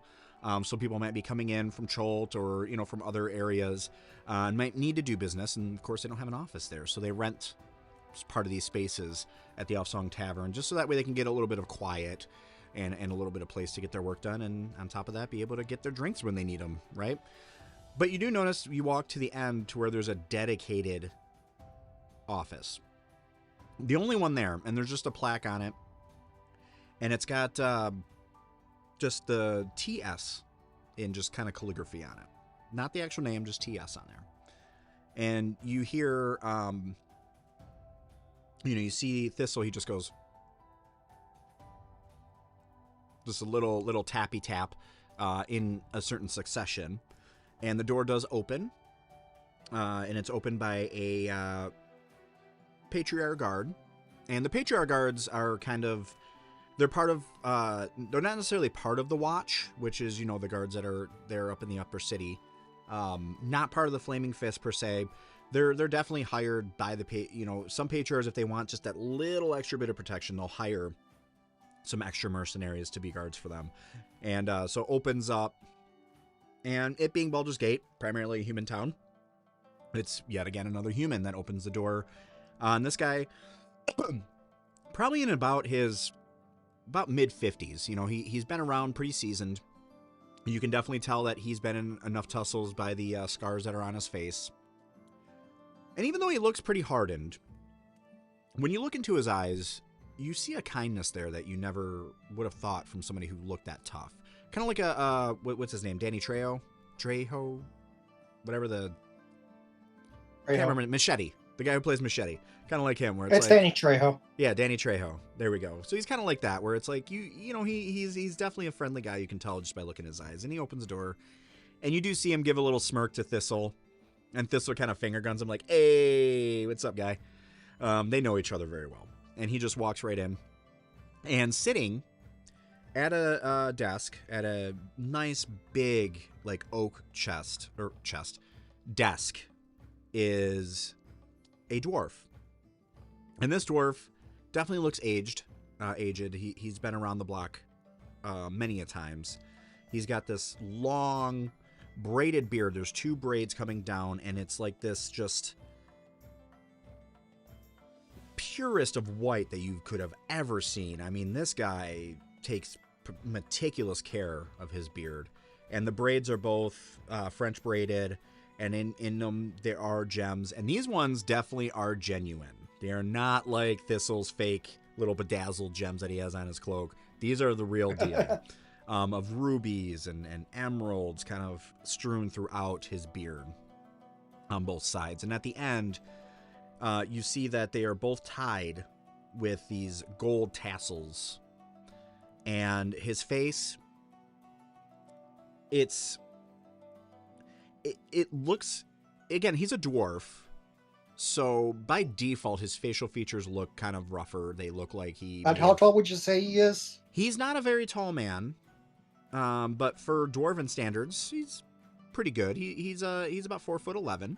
So he's, you know. Okay, so Alice still looks up to him. yeah, he's, you know. She's 3 foot tall. Yeah, and plus he's sitting at a desk. So he's actually sitting right now. And his face, you know, even though it's got that dwarven kind of hardiness to it, kind of implying that maybe he knows how to work a hammer, right? Couldn't be further from the truth. I mean, this guy was born a patriarch. He's been, you know, living the life of luxury his entire life. And his eyes... So the frog works the hammer better. yeah, exactly. This guy is great at wielding a pen, not a hammer. And his eyes definitely betray that. His eyes definitely have kind of that... a little bit of that upper class kind of... He's not necessarily looking down at you, but it feels almost like it just from his eyes. But then when he goes to speak, couldn't be further from the truth. He definitely isn't looking down on you. And he goes, Thistle! My good friend, how are you? And Thistle says, doing well, as always. You know, I'm alive another day. If it changes, I'll let you know. And Thorin just gives out this... and he gives Thistle just a big hug after getting up to greet with him. And he looks at both Alice and Fira. He goes, I see you brought friends with you. Perfect. He says, why don't you join me? And there was only one seat there originally, and you just see the patriarch guard immediately push the 2 other chairs there to give to both of you. And Thistle sits down in the center and waits for you 2 to sit down as Thorin also takes a seat. She'll probably sit on the left then, Alice. And I'll just, you know, kind of shift down into my seat, like, hopefully, like, because I'm like that awkward tall girl right now. Just like Because Mama I'm pretty Kay. sure I'm taller than everybody besides maybe the guard. Yeah, the guard. So- The guard. I mean, he's decent size. He's about 6 foot tall. And I'm about 6 foot tall, so Yeah. there you go. So there we go. So No, we're there's both- a couple of short people. And I'm Not pretty all sure Thistle? the chairs might be made for shorter people, and so I'm just kind of like, No, the chairs are standard. okay. You're good. Chairs are standard. Standard, It's okay. Elfsong Tavern. So I'm like, But yeah, no. And Thistle's 4'11". He's not, you know, or not God. 4'11". I'm sorry, 5'10". Thorin's 4'11". Okay. 5'10". I was about to say, oh god. Thistle's he's short. 5'10". Thistle's I'm 5'10", so he's not taller super short, but yeah, he's definitely shorter than Fira. Which Only a little though. And so Thorin, he starts getting into it. And he says, well, let me tell you then why I brought you here. I don't know how else to put this, but I want you three to rob me. And Thistle's kind of smiling because he had heard a little bit of this already before. He says, yes, rob me. Okay, give me your cash. No, not yet. Not yet. Just let me get to it. I'm a little bit intoxicated, okay? I like your honesty. Maybe not for this job, but in general, I do like honesty. But here's the deal. Okay. I'm sure you know the Outer City's not been exactly doing well. And what he's alluding to is, again, Fira and Alice, both of you being Baldur's Gate residents, and Thistle, of course, would already know this as well. The Outer City right now has been having some refugees coming in from an outside town. But there's been an issue as well that's been going on that you've been hearing rumors of, that there's been a plague that's actually been broken out in the Outer City. And the Outer City's this plague, it's been a mystery. The clerics can't figure it out. They've even brought in, I mean, they've been desperate enough to where they're even bringing in paladins to pray and, lay their hands on, and the clerics have been praying to even gods that aren't even their own, they've been praying to try to gain it. They've even brought in some of them, they don't like to publicly say this, have enlisted some warlocks even to call on their patrons to maybe step in, even though we all know warlock patrons not always the greatest people to ask favors of, right? But they're so desperate because this plague that's been breaking out, these people, they have no idea how the people are contracting it. They have no idea where it came from originally. They have no idea how to treat it because no matter what they do, these people are still dying.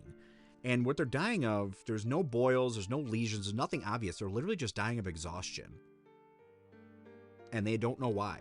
They've tried restoration potions, they've tried health potions, they've tried potions of speed, they've tried everything. And the most that they've been able to do is delay the symptoms for maybe hours. Not even days, hours. That's it. So they're pretty desperate.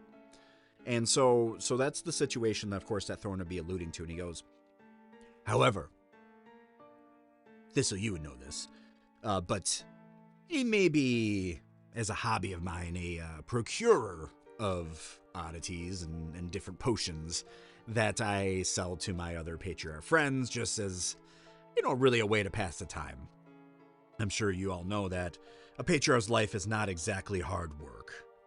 There's not a lot to do as a patriarch, more than just sit around and spend your money. So to keep myself busy, I like to... I mean, at the end of the day, let's be real, folks. He's the Avon lady. He's a stay-at-home mom who becomes an Avon lady. Anyway, so he goes, so on occasion I get some shipments in from Schultz and different potions and such. And I did have this, we'll call it a potion of vitality that I sold to certain male patriarch members that have, we'll just say, certain stature issues when a woman is around. Ooh. So I sell them this potion, and it helps them to stand up on occasion, when the occasion calls for it. However, that's neither here nor there. Point is, somehow, I don't know how it happened, but some of it accidentally may have been drank by one of these people that's afflicted by this plague, and it cured them, of all things. Now, I want to be able to help, but I, being a patriarch, have to walk a certain line.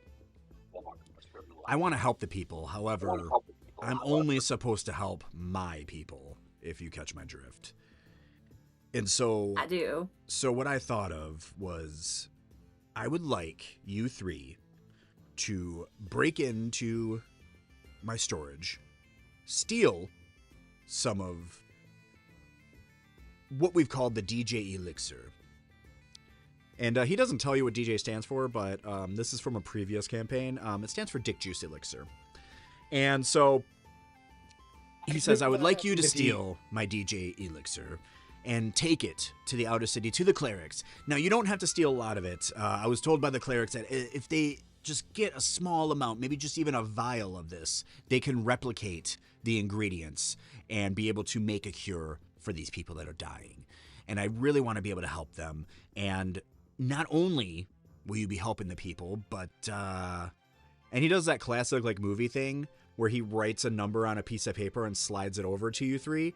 There'll be decent payment there.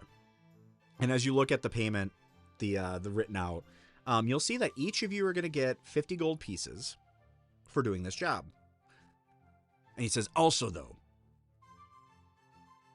the other thing that I will also do for you is make it easier for you to get in, and there may or may not be a guard practice or guard drill going on during the time that you want to come visit my estate. And Thistle kind of looks at you two because he's, you know, the way that he's kind of growing up in Baldur's Gate, he already knew about the Shattershields, and he already did get caught by Thorin, who now has enlisted him to do his bidding. And he's done a few jobs for him already before, and so he trusts the guy, and Thorin also trusts him. So he's already agreed to the job quite clearly. So he looks to you two, waiting and to take your cue. Before Al says anything, I just want to note that it's kind of funny that we're headed off to steal at least a vial of Viagra. Yeah, that's what you're doing. Hey, go steal some of my Viagra. Exactly.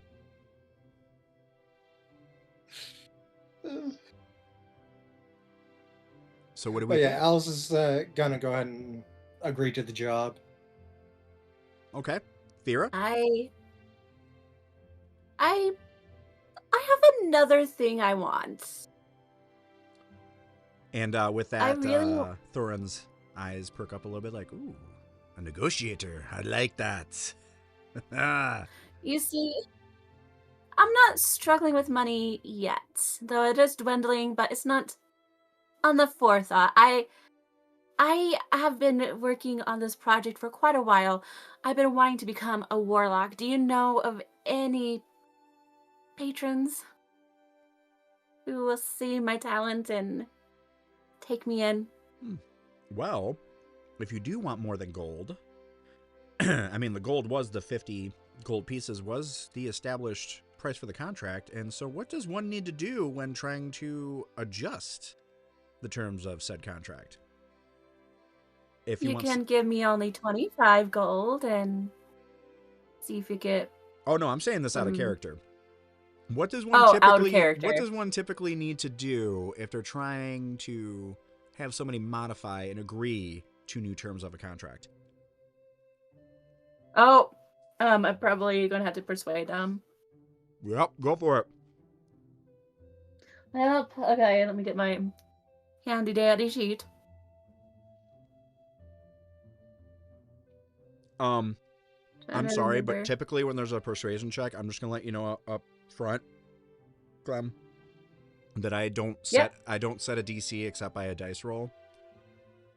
Thorin did just roll a nat 20, so you have to roll a DC 20. Oh. Good luck.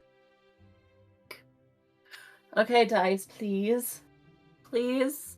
Please roll at least a 14 on the die. Nope. I rolled a 5. Okay. So with my modifier, it would have been 11. Okay. And so Thorin looks at you and says,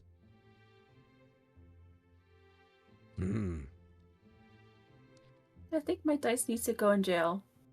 well, knowing that sort of dealing, it's not something I usually partake in. And Thistle turns to you, though, he goes, I may know a guy. You? I tell you what, you give me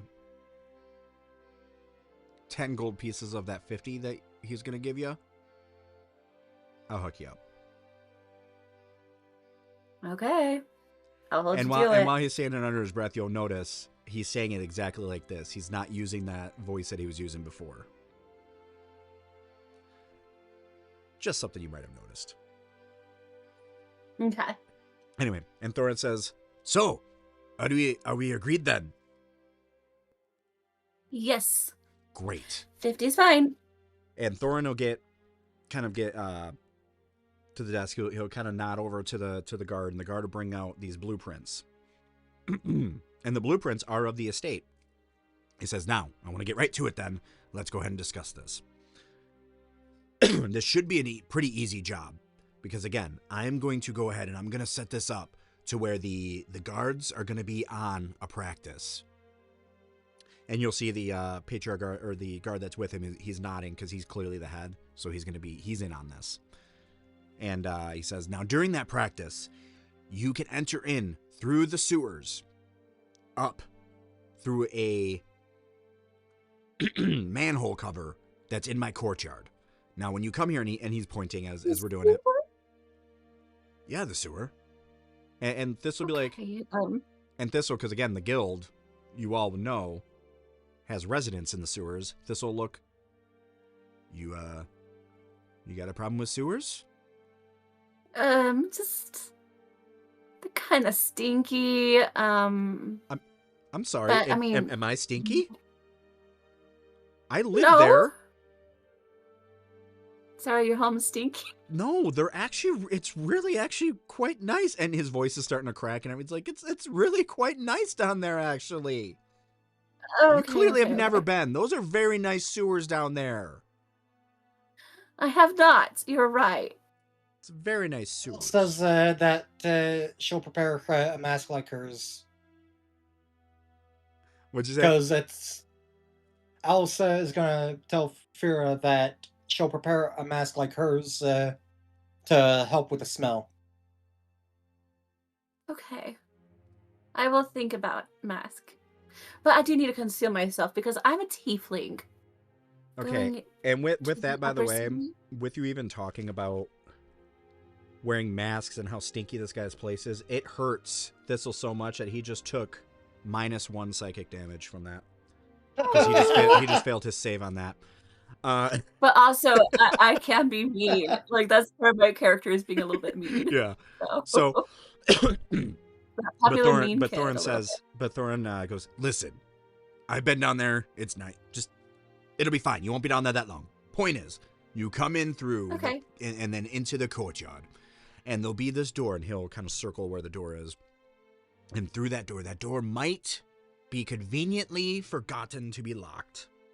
You'll be able to walk straight in, go down to the left, and make another left into a room, and in the room there will be the potion, the DJ Elixir, and, you know, while we're at it, make it a little more believable that it was a robbery and not just a targeted thing. You could maybe go through there and try to find some other things that you can take with you. I don't care about anything that's down there. That's all hobby stuff. It's all fine. So if you find anything that you like, feel free to grab it and take it with you. Don't worry about it. And you can still keep all 50 of your gold that I'm going to give you. No questions asked." And so he lays out this plan. It sounds super simple. And then once you're done, all you have to do, go right back down through the sewers. Thistle, of course, will be able to guide you as he knows the sewers front and back. And then I need you to deliver that vial down into the clerics in the outer city. And then once that's completed, Thistle will come bring me word. And then I will, of course, send you your gold. And we'll consider the contract complete. Any questions? front and back. Alice is going to ask if there's any traps or anything that we need to worry about. Oh, no. My estate's, again, it's just typical locked doors and the guards. But again, those guards are going to be on a drill during that time. So they won't be around. They won't be able to take care of anything. And yeah, there's never any traps down there. That's a good thing Alice has and proficiency for these tools. Yeah. I mean, plus you're going to have Thistle. Yeah, exactly. So You got a rogue. My character is doing right now is she's holding just a little thing that was just on the desk, like, I I've never been part of a heist before. It knocks something down like that. That sounds fun. Thorn will look at Thistle and he'll go, you, at Thistle go, no. Listen, Thorn, I had her take a shot of the Syrian whiskey. You remember what that did to you even, right? And Thorn will be like, but why the hell did you do that? What? You're coming up. And Thistle's like, dude, it's me. It's me. And he's clearly covering for you. He's like, it's me. And Thorn will just, yeah, you're right. And I just anyway, go, you're such a sweet guy. Anyway, are we good? We good with the plan then? And Thistle say, I mean, yeah, let me just pick up the thing. But I am feeling pretty good about it myself. I mean, I've done plenty of these jobs before. Elise and Fira. I'm good to go with this if you are. Yeah. Yeah. And of course, Alice is sitting there perfectly fine after that drink. And then it just kind of dawns on Fira that it's going to save her people, her family, and stuff. I'm like, this is going to save my people. I get to be the hero. And Thor would be like, yes, actually, yes. You will be like regular Robin of the Hoods. Wow. That one's called Robin. Nice. Robin of the Hood. Also, I've known to shape like social circles. So, yeah. Perfect. Well then, It's be good to be a good guy. Bye. Alice is thinking of the various projects that she will be able to do with 50 gold. Yeah. There we go. And Thor would be like, great. Well, let's have a drink to celebrate. And then he looks to the guard. He says, give her water though. Her water. And as the guard though is starting to put these drinks out, you hear a crash right through the door, and the door swings open as if there's a huge gust of wind that blows it open. And you see another dwarf there. And this dwarf looks a little bit different. His beard, I mean, it makes Thorin's beard look like Thorin's a friggin' peasant. I mean, this one is just as immaculate as can possibly get. And instead of wearing a typical dwarven outfit, this one is actually wearing these kind of regal-looking purple with gold-trimmed robes. These kind of wizardly robes. And this dwarf looks and he says, Father, what are you doing here? And Thorin will look, and while you're looking, let's do a quick either insight or perception as you're looking at Thorin. Oh, I keep forgetting I'm a player too, so I gotta do that. Okay, I'm gonna do a different dice because it's a butt. I did perception since I have efficiency. Mm-hmm. And that's a nat 20 for a total of 24. Okay. Yeah, I mean... What'd you get? 21. 21. Okay, so both of you, I mean, you're able to both clock it. It doesn't take insight to notice the genuine fear in Thorin's eyes when this other dwarf comes in and references him as father. I must be like sobered up. And Thorin, yeah, I mean, Thorin's like, again, any of his jovialness or anything is gone, and he looks very meek. And he goes, I was just having drinks with my friends here, and yeah, and he nods to you guys like, yeah, yeah, like play along. And Thistle's like, yeah, hey, Durin, and Alice would show that she's got a drink in her hand. Yeah, and Thistle plays it off too, and Thistle says, yeah, Durin, come on in and have a drink with us. Yes. I found a thing on the desk, I knocked it off. And Durin, who we now know as Durin, for someone who doesn't drink alcohol, you're doing pretty well. Over as Fira and Come, Father. We're supposed to be meeting with the Council of Four. And Thorin will go, yes, son. And he'll get up, and he'll look at you three, and he'll just kind of nod like it's still on. Like, he gives, like, a nod like it's still on, but clearly, like, he's terrified of his own son. And they walk out, and the doors kind of shut on their own, leaving you three alone with your thoughts. Oh, Alice is first just going to take her drink down. Just down it. Is that like a wizard dwarf? Dwarfy wizard. And I think the Thistle, ogle is hitting me harder now. you'll notice Thistle, though. He goes to grab his drink, and he seems like he's all good. I'm not even going to bother doing any sort of rolls for this, because it's obvious. Like, his hands are... He's like... Yeah, that was Durin. He, I'm pretty sure I didn't get water. I'm pretty sure Alice got water. No, you Might as well be. You got water. It's just I got water? Yeah, it just Sure. the Syrian whiskey, it takes a little more time, and it's a slow release kind of alcohol. But yeah, that was Durin.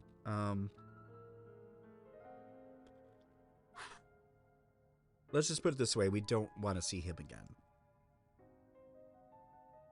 And This'll just leave it at that. Dwarf wizard. I was going to say, I'm guessing especially inside. I found the pet. Is that your familiar? The bard with the familiar. No, I don't have a familiar. Maybe as a warlock. Maybe as a warlock. We'll Whatever. see. But yeah, so Thistle will kind of he'll get up and he'll say, all right,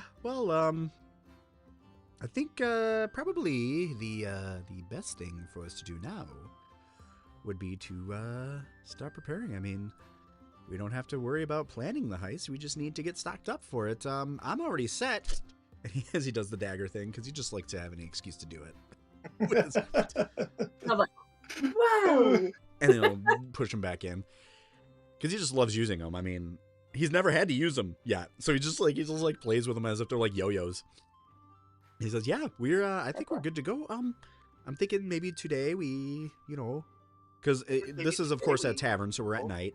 I feel like maybe we should, I personally am going to go home and take a pretty decently long rest. And then in the morning, we can get set up for our nighttime heist. What do we think? I still have a shift to finish. You sure you can do that? Alice says that You she'll can- stay while doing her own inventory check and keep an eye on her. Help her home. All right. Well, and Thistle then will just kind of says, well, I will meet you all back here. And then, the morning. Yeah, I will be back here in the morning. They make an excellent scramble here for the morning. So I'll come in, I'll have some Good breakfast. thing my apartment's here right now. Which one? I stay night here. Which one's yours? Which one's yours? Good question. It gave me the key and a number, but I don't remember. Well, I'm guessing since Alice is real familiar with her, probably helped her out numerous times, she'd know. And Thistle will kind of look a little disappointed, like, oh, darn. Like he might have been trying to cook something up a little bit ago. And then he'll just kind of brush it off like, he says, well... What, you were looking for a place to crash? Oh, no, it's okay. I've got my place. You wouldn't like it. It's the sewer. I was thinking you stay in my place, and then it'd be bitter. And Thistle almost can, like, you can Okay. tell he considers it for one. This And he is goes, gonna be maybe we talk about that tomorrow. Alice is gonna say this in Okay. kind of a teasing tone to Fira, saying that she wouldn't mind staying over herself. Oh, I get to like the frog.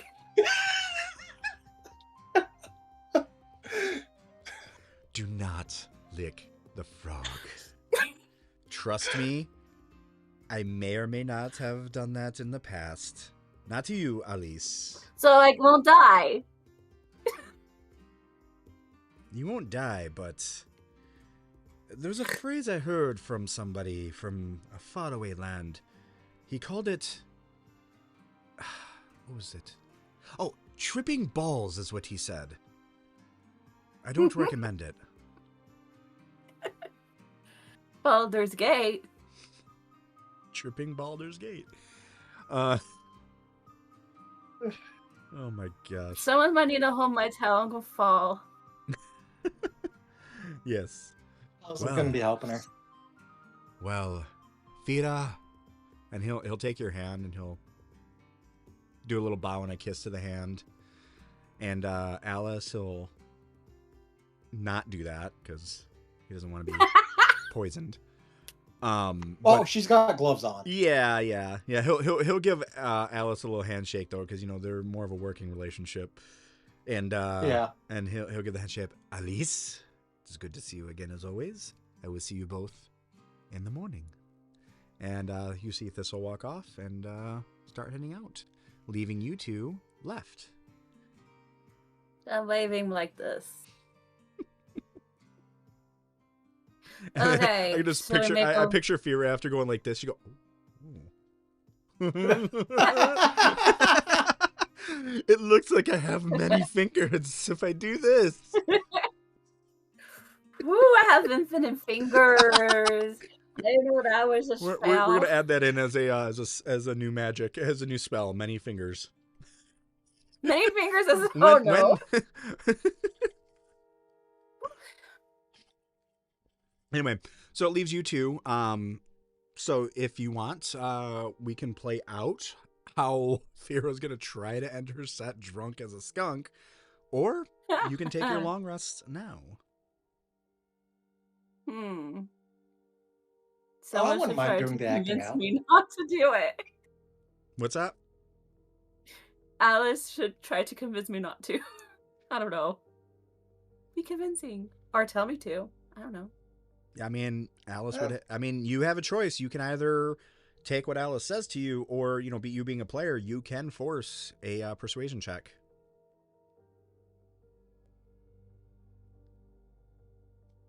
Would you like to Well- force a persuasion check?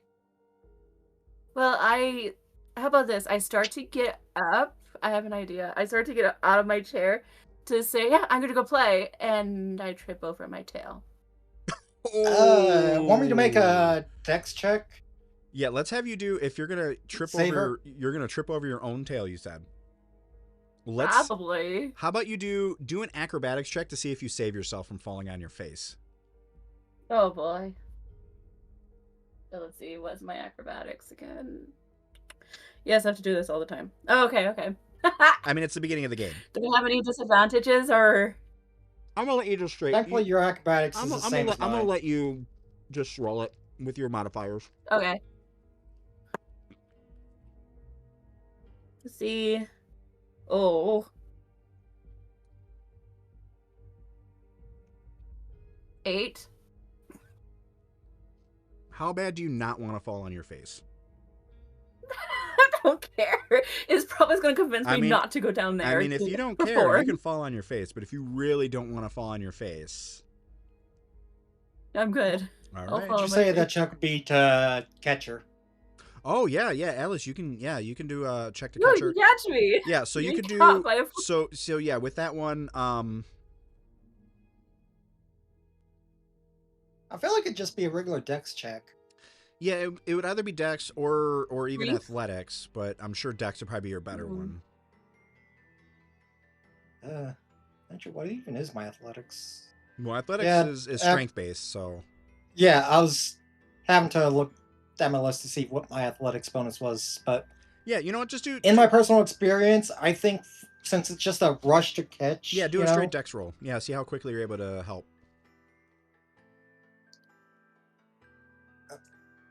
I accidentally moved it too far to click the wrong thing. That's 18.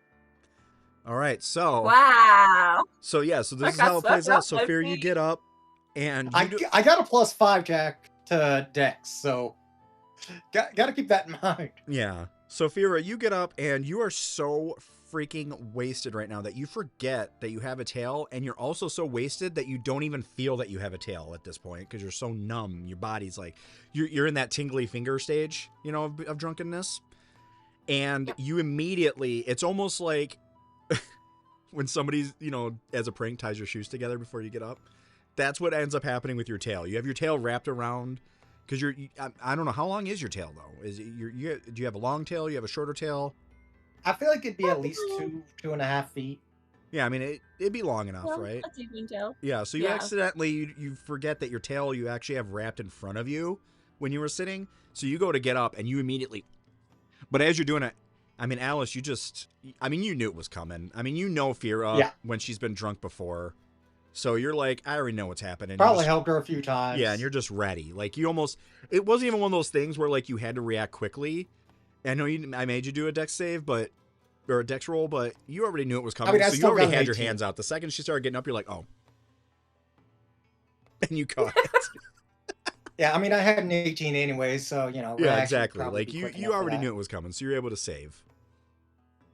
I guess that's my sign to not perform. I'm being held by You think a I'd be able to frog. lift her up, Fear over here is like, carrier? Fear over here beforehand, she's trying to be like, I swear to drunk, I'm not God. You think, just considering my height and everything, I have a strength of 15, just as a note. I mean- since that kind of isn't a True. Yeah, I mean, thing. you could, But yeah. you think Alice would probably be able to pick her up? We're like this tiny Princess little Carrier. frog to the 6 foot. That's Like, Literally half her height. Okay. Anybody I who want a watches picture of that this, if you're an artist, I officially commission you to do for free because I'm poor. I need to see this frog lady carrying this tiefling lady. Princess style, specifically. That'd be amazing. And in the chat, by the way, we've got our resident watcher said, so wasted you don't remember you have a tail. Standard Tuesday activities.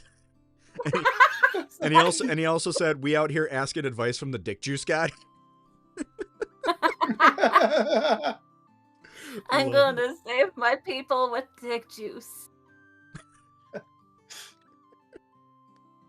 Well, it was successful. And I can say that aloud, like down the hallway, Dick, and no dick, one will believe me. Quick question: Are you only Jack streaming to juice. YouTube, or are you also streaming to Twitch?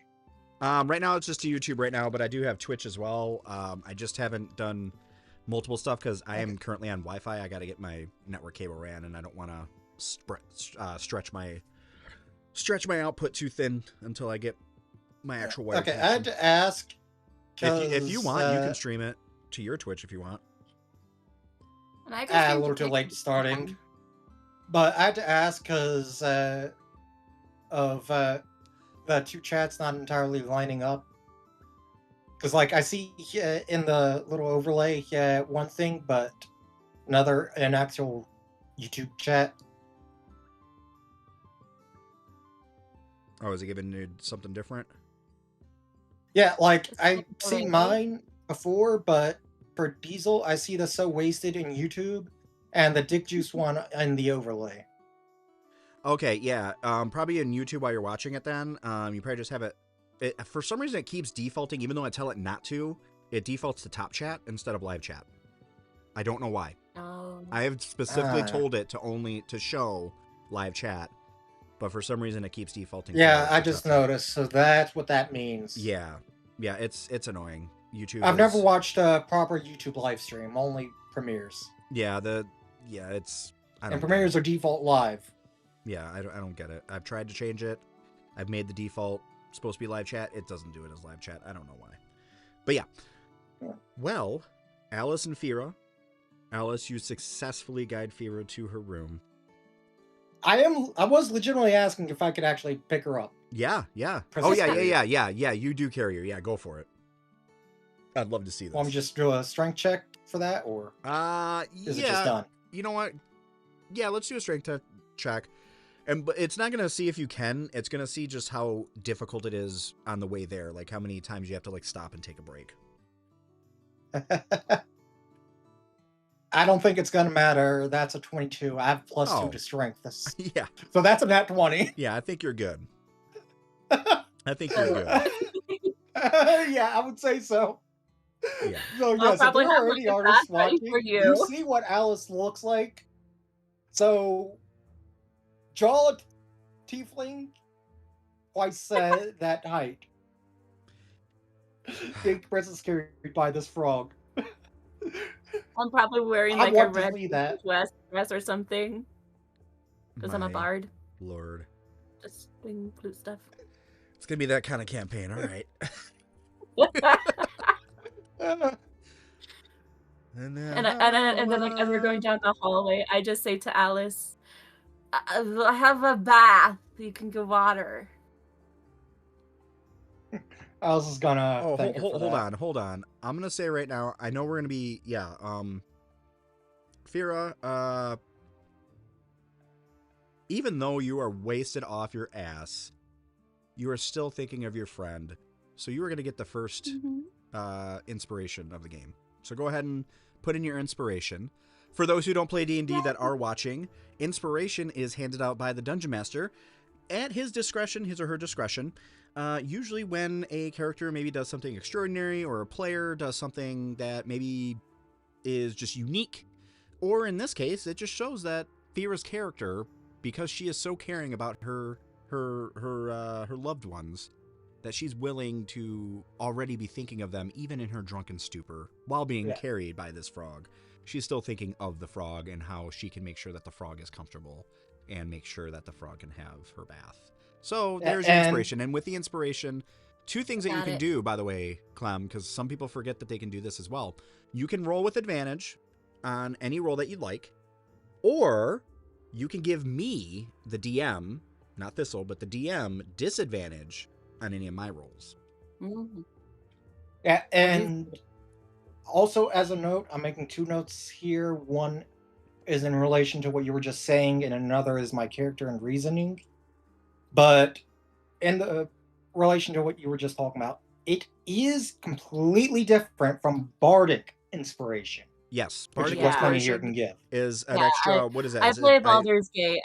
Bardic inspiration. I think it's is an extra D6, and it goes up as you level up. I think it becomes a D8 when you get higher. Yeah, it's currently a D6. Yeah, so you get a D6 bardic inspiration. But yeah, you get. They call it heroic inspiration now. So you get heroic inspiration, which, by the way, Thistle gets every time he wakes up, which is kind of cool. New rules. Yeah. And as the note for my character and reasonings, one of her personality traits, it's one of the default ones with the, stuff available. This is just personality traits. One of the personality traits I gave her is, if I like you, I will be overly helpful, even with tasks that I have no aptitude for. Like lifting up, which is adorable. 6 foot. Yeah, for example, picking her up. Well, since you are being true to your trait, then I will also, Alice, give you inspiration as well. So feel free to hang on to those. Another thing about inspiration for people watching: inspiration is one-time thing for people. It's use it at your discretion, but you only get one at a time. So I do hand out inspiration. If people, I'm a story-driven guy, so if it's going towards the story, I'm probably going to give you inspiration if it's really good with the story. So make sure to use them whenever you like, because you don't need to hang on to them. As a preview, there's also another little mechanic that I will do because we are doing our long rest now. Correct? Before that. We have to find my room. Alice's. Oh yeah, that's right. You have to find your room. Alice's how are you first gonna do that? Going to go down to let the owner or whoever know that Fira is not going to be able to continue working tonight, and she'll be taking her to her room. Carried the whole time. Yep. And the owner just. It's got to be pretty clear that Fira's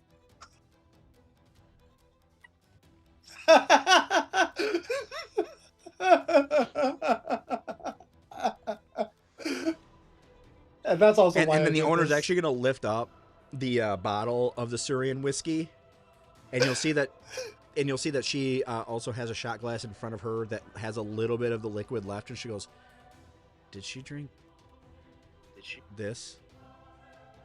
Alice, basically completely invisible, is just gonna say yes. Do you remember what room am I in? Okay. Yeah. Alice is gonna say that she remembers. And she'll just put up her finger like, "Hey, throw out the Syrian whiskey. I think it's bad." Because she's not believing her eyes right now. What's going on? She'll just like, yeah, room five. Go put to the bed. It's all right. Alice is also gonna mention that she'll be staying over to keep an eye on her. It's all right. Alfira's got it. It's okay. Thank you, Alfira, best part. You have a good night. Yes, I do love Alfira. Alfira. Alfira lives. Okay, I'm putting Alfira into my campaign because you know what? Yes, Alfira. Just as a note, I have Dark absolutely playthrough, no she gets a clue bad who that rap. is.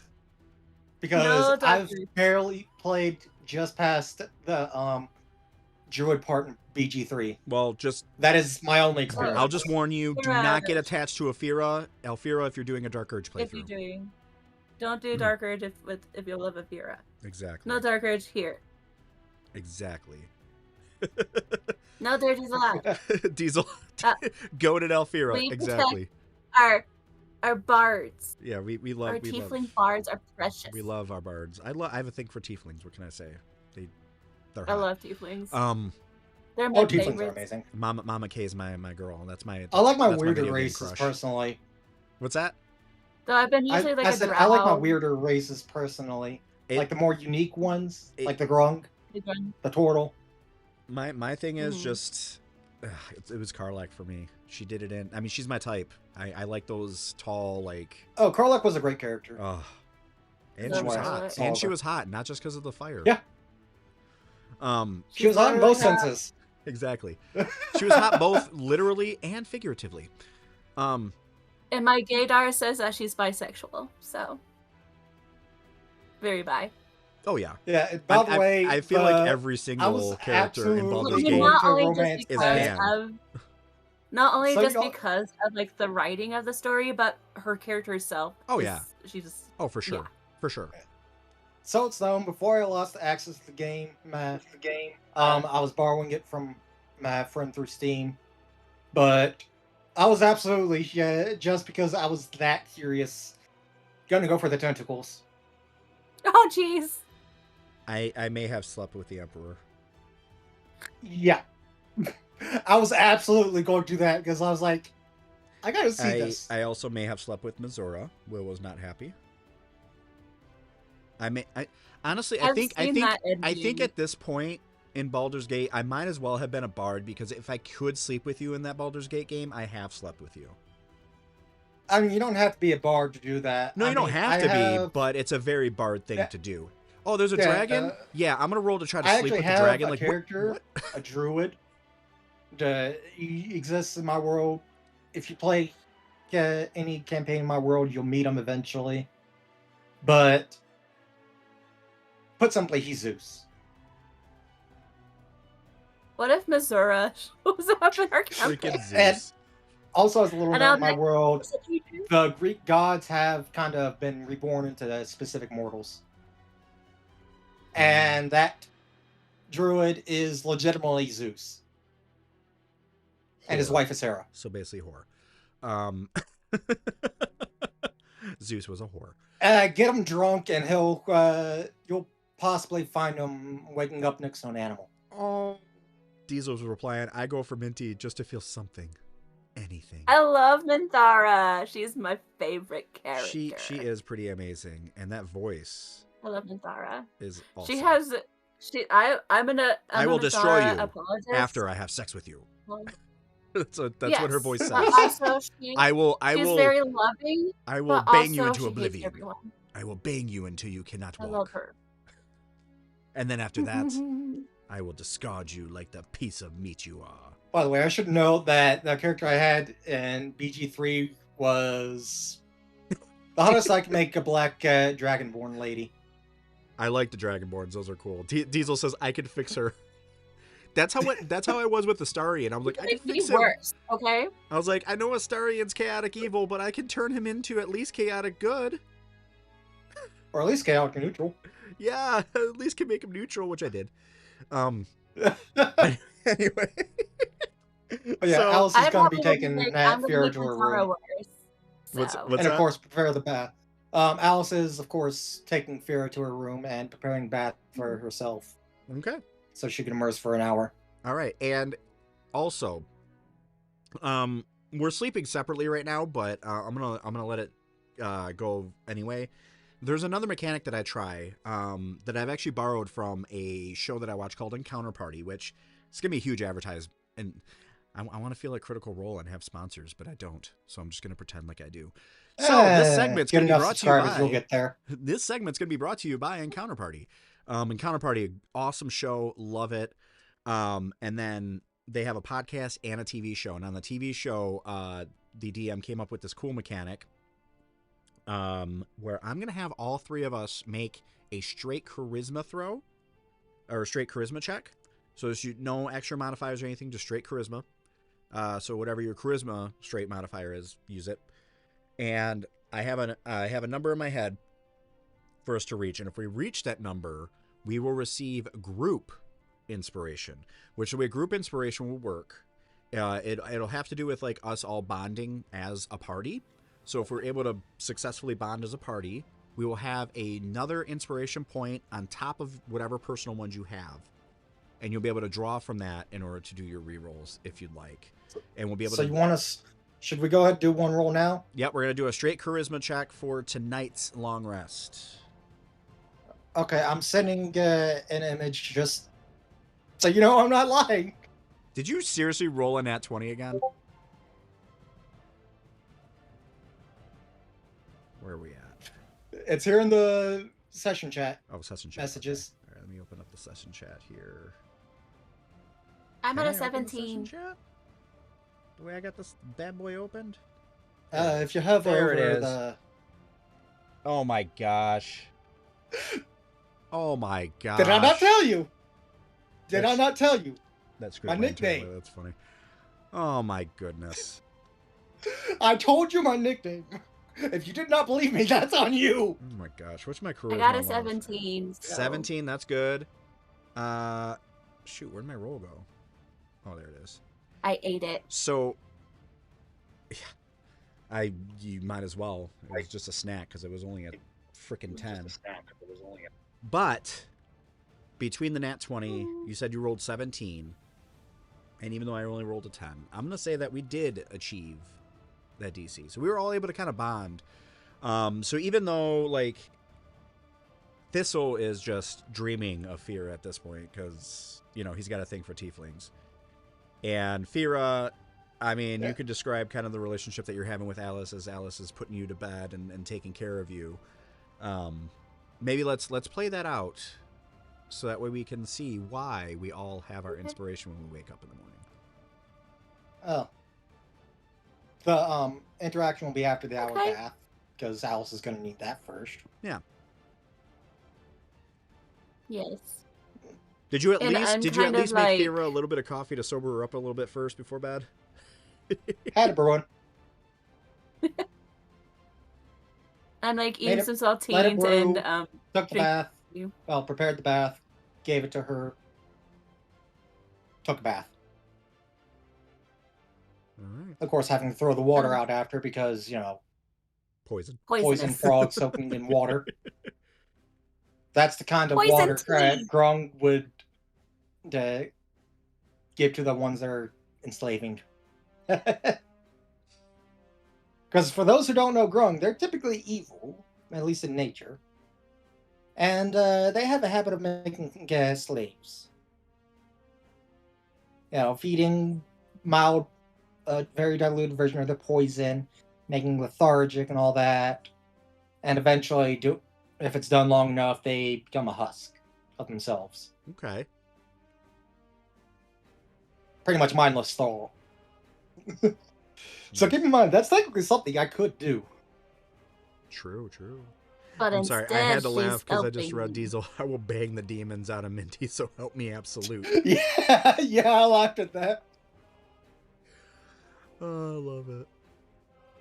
So, I'm already loving these already with comments. oh yeah, no, Diesel's amazing. He's a cool dude. So we all get ready for bed then. Alice, you have your bath, and yes, we discard the water immediately. Fira, I don't even know how much of this you're Did going you to remember. pass out within that roughly, I want to say, hour 5 minutes or so, or? I think I was drinking the coffee, eating some crackers. It's kind of been a little bit better now. Oh.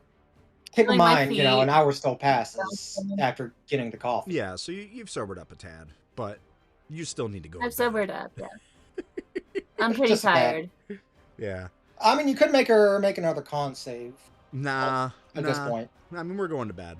We're all good. I'm pretty tired, but I think I Yeah, might but be just just laying to in bed. kind of see how much you sobered up. Yeah, let's On. Yeah, con save. Yeah, go ahead and do a con check. Yeah, do your con check. Okay. Well, that's that's a 6. I get those ones confused. I was gonna say 9, but that's a 6. But let's see what's my modifier for con. 8. That'll be an 8. So,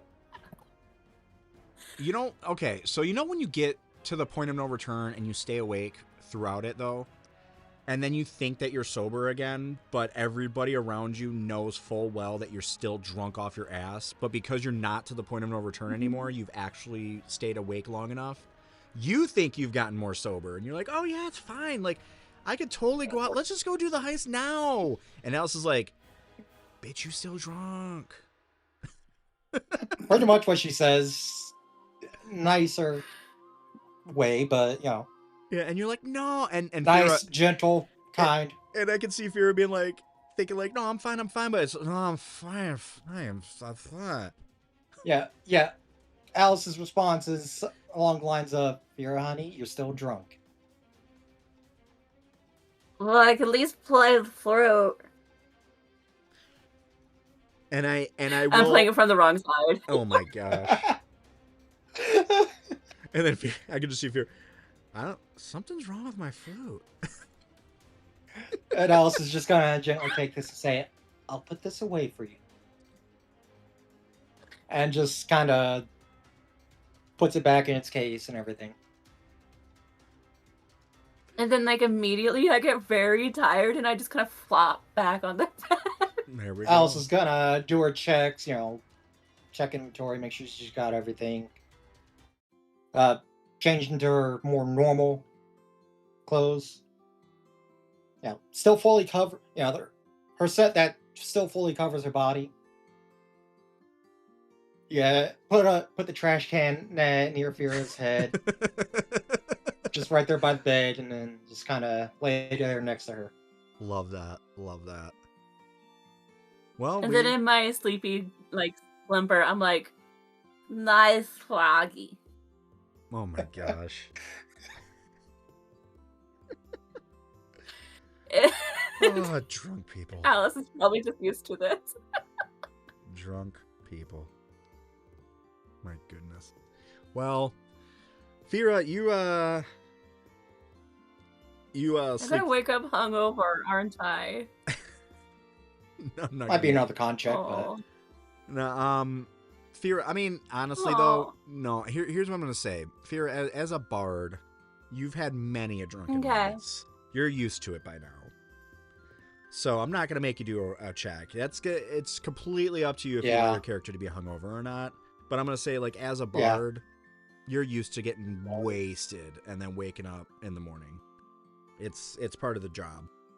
I think she'll just have her hair disheveled the next day, but yeah, I mean, Alice would still help her with it. My cover band days, we used to make the joke that we're professional drinkers. So It's so you're Probably fine. not great drinkers, but professional. Yes, I mean you could be a professional and not be good at it. Certain politicians, but you could be a career politician and not be any good at it. I've seen it many a times. I've also seen many professional singers who clearly don't know how to sing. But yeah, so you wake up, and then you all are awake, and as you make your way down the Elfsong Tavern, completely different than the nighttime, right? I mean, the nighttime, it's, lively. You've got multiple, again, this place is huge. You've got multiple stages with bards on each stage. I mean, this one, though, it's kind of funny because when you go down, there is still one bard on the stage. But this bard's doing some slam poetry, of all things. So it's like it's the morning. People are drinking coffee instead of whiskey. And you already see Thistle sitting in his spot again, and he's eating his scramble. It's one of those, like, in one of those skillets that they come, the cast iron skillets that they put the little wood frame over or whatever that they hand out to you. And so he's got that, and he's just kind of eating at it. I don't know what my cat is doing over there, completely off subject. Who is she? What are you attacking? There's nothing there to attack. What My cat is still in the box. I don't get it. Anyway, My cat's moved to the stool. we all have cats, which means that this is going to be this is not good for people with ADHD. I got a cat and a puppy. We all A have double? ADHD and we Hi, all have Clyde. cats. This is wonderful. Well, I have ADD specifically. Yeah, you have ADD. No, you you cannot have come up you here. have the T-shirt that says AD Andy, because I love that one. I love that T-shirt. AD. That one sounds fun too. Yeah, AD Andy. No, Clyde, Somebody you has a cannot come T-shirt up. He wants to be a and lap it's puppy. rolling for It's rolling for concentration. And it's a nat one. That's a T-shirt that I found one time. AD Andy. Roll for concentration. It's a nat one. I'm like, yep, that sounds about right. I've seen that one. Cats. Yep. Anyway, so you wake up, you see Thistle. He's already eating his meal, and he's just all smiles yet again, and he kind of waves you both over, and as you come over, he makes a glance, and you see that the waitress that's on staff for the morning has brought you both scrambles already without even asking. He says, I was just Oh, gonna look at thank you. that. He says, Fira, Mhm. how are you feeling today? I feel okay. I'm wearing my pajama pants, but And he things looks, can change. and he Alice is already in her. and he kind of looks you full up and gear. down, and he's looking to see if you're wearing the pants, but at the same time you can tell he's like you look good in pajama pants, all right. Anyway, and so he's sitting there. Fancy Yeah, Alice is gonna mention that she slept in the bed with her. Kind of a coy note, just knowing what this is doing there. And Thistle will contemplate his next move, I am a but he's not bard. going to do it today.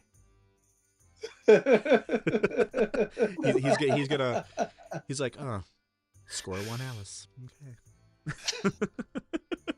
0.1 hours. I don't know why, but I just got the visual of, instead of Alice, it's what's her face from Spaceballs, the Joan Rivers as C-3PO with the Virgin alarm.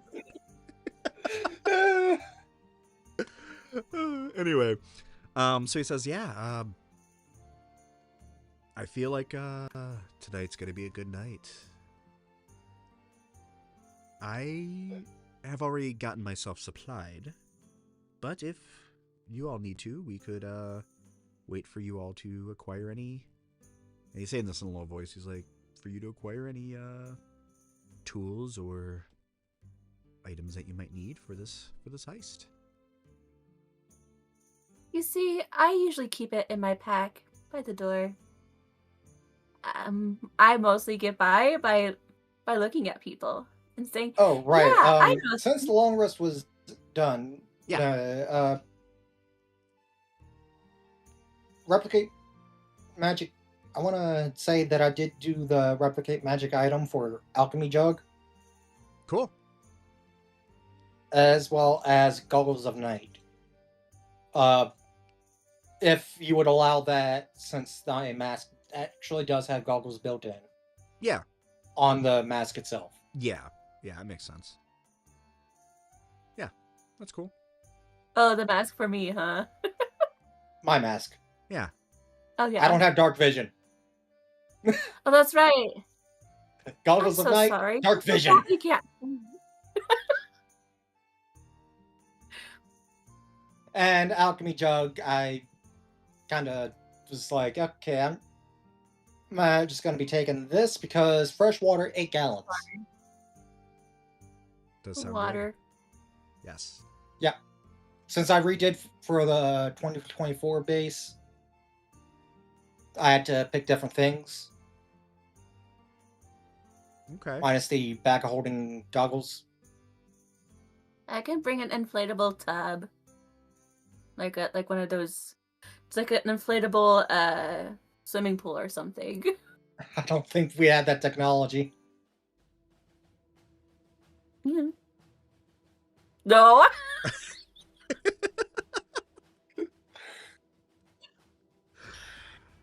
I will invent. I think somebody's still a little drunk. No. She got so drunk she went into a different world. I'm drinking some coffee. I'm fine. And you'll notice, by the way, Thistle's also drinking coffee, but whenever he goes to take a sip, you can smell a waft of a little bit of whiskey coming off of that coffee too. He's definitely drinking an Irish coffee. Yeah, he's drinking he's drinking an Irish coffee, or here we'll just call it a Faerun coffee. But my character, she's just like drinking coffee and then water that has some electrolytes. Nice. She's filling it a little bit. All right. Yeah. Now, you want to know something funny? The ocean is technically water with electrolytes. That's true. Yeah, that's true. Salt is probably the most common electrolyte used. Yeah. She's like, I mean, I that's like all to focus saline more on like is. potassium. All saline is salt water, pretty Mhm. much. All right. Well, and then it collapses veins too. Yeah. I guess then, if we don't need to do any shopping, what are we all doing to pass the time throughout the day? I know that Thistle, what he does typically, he'll say, he'll kind of say, right, well then, I guess we can all do whatever we need to do, and then we can reconvene here later, and we will go out and conduct a heist. And Thistle would. And I'm like, oh shoot, I actually do remember. I'm supposed to play tonight. I'll go talk to Alfira. Gotta get another shift covered. And Thistle end up going. He'll say, "Okay, well, I'll see you all tonight." And Thistle just kind of go do his stuff that he normally does, and that's. I was just gonna mention that she'll bring some extra ball bearings and caltrops for him. Oh, that'd be nice.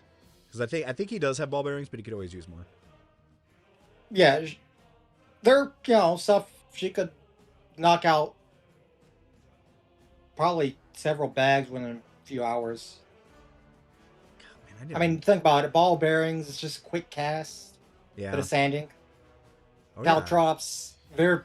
I got 1,000 of those puppies. You could probably easily get to a bag real quick because it's a few spikes curved and then forge welded together. I have a bell. It's literally 2 curves. I've legitimately watched them get made. Alex Steele on YouTube showed it. He was fairly new to doing specifically that, I believe. And even he knocked it out real quick. Yeah. So Alex, having experience, probably just kind of factory line it like. And I'll probably take like 30 seconds, caltrop done. 30 seconds, caltrop done. Minus heating time, but multiple can be heated at once, so. Yeah. And Yeah, Thistle will pretty much just be doing his usual duties. He still does work with the guild quite a lot. He's like almost like the recon guy though for the guild, because he can get into places and get out of places just by using his silver tongue. So he'll just kind of do his usual duties for his mommy, which for those of you, those you would actually know, his mother, although he didn't say who it was. His mother actually would be Nine Fingers herself, because she's the one who found him when she was pretty young, and he was just a baby. So he's off doing odd jobs for her right now throughout the day. Alice is probably also gonna prepare, about a dozen. Make sure she has about a dozen more vials of poison. Probably two, actually. We like that. And of course, Fira throughout is the more day, just, Thistles is just doing this throughout the day too, with his just throughout the day. He just likes doing it. It's like a yo-yo for him. Come on. I mean, come on. If you had a pair of hidden blades, wouldn't you? That's what I do in Assassin's Creed. I literally just walk around. There's been so many times I've accidentally killed just a random passerby because I keep hitting that button because it's just so cool. Yep. I've done that. Yeah. Sorry. Not sorry. It's like, oh crap, didn't mean to kill you. Exactly. My bad. And then it warns you, if you kill another citizen, you're gonna desync. And I'm like, I don't mean to. Don't make something so desirable. Fira is definitely getting like extra sleep right now. Yeah, taking a little nappy. Drinking water, taking care of things. Yeah, getting real prepped. Yeah. All right. Well, the night comes then. Exfoliating her skin, just Bard's being a gotta girl. be barding. Yeah, she got to take care of her skin, Yeah. So, I never did ask, what color tiefling are you, or what kind of tiefling? Yeah, she's the light pink. Okay. one. Nice. I can't remember all the names. Keep in mind, she's built 2014, so the tiefling variants aren't in it. Oh, yeah. Hmm? That's okay. It's all story for us. So, the hours... Yeah, so standard tiefling. Yeah. So the hours pass. You all are doing, we're all doing our usual duties, and then the sun begins to slowly descend. And as it does, we all meet back at the Elfsong Tavern, and Thistle, again, back in his usual corner. And he's drinking that whiskey yet again. Because Thistle made sure that the owner didn't throw all of it out. Because he finally convinced the owner, he says, look, no, you really did probably see that, okay? Atlas is pretty tricky, and he tried to convince the owner not to throw it away because he loves that Syrian whiskey. So he's drinking just a Syrian whiskey out of the rocks. Not his multiple shots, it's just a little one this time. And he's waiting for y'all to reconvene. I wouldn't be too surprised if Fira is the first to arrive, kind of being there already. Yeah, I mean, you live here pretty much right now. Yeah. So I do. Alice probably ends up arriving a little later. Not too much later, mind you, because, she lives close to everything. Tavern's probably not too far either from all the places where she'd frequent, like blacksmith, library, jeweler, etc. Yeah, I mean, Elfsong's right around that area. Though, the light behind my computer is actually starting to give me a headache because of how dark it is in here. Yeah, I mean, it's all good. We're about to be wrapping up here soon. Okay. Yeah. Okay, cool. Yep. I'm like, my brain can't take the light anymore. Yeah, no, we're gonna be wrapping up here soon. I was still debating if I wanted to do our first encounter or not, but it's session 0. I'm gonna wait for that for the next time. So yeah. So we all meet at the Elfsong Tavern. We all have done our preparations for the day. Thistle is excited, and you can tell in his eyes as we all get up and we begin walking towards the upper city. And as we're going towards the upper city, you can kind of see Thistle as he's walking. It's funny, like the cloak that he has, you see he's kind of taking it off and he flips it. And as it flips, it almost does like it's not magical in nature, but it kind of looks magical. Like if you ever seen if you've ever seen Frozen the musical, when she's doing the Let It Go, Mhm. have you seen that video of when her dress magically just becomes the freaking dress on Yep. stage in real life?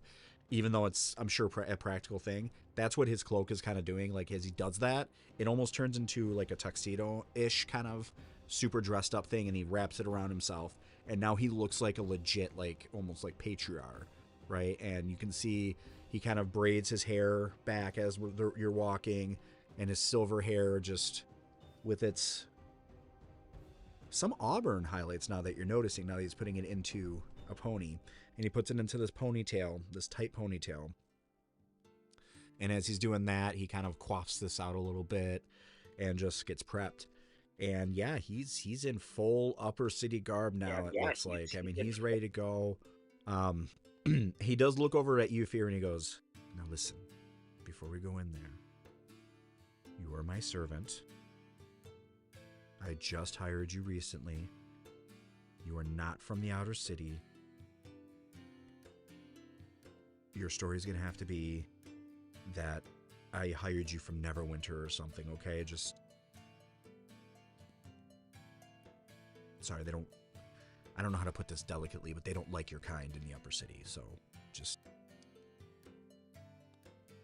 Are you cool with that? Are you okay with that? Being my servant.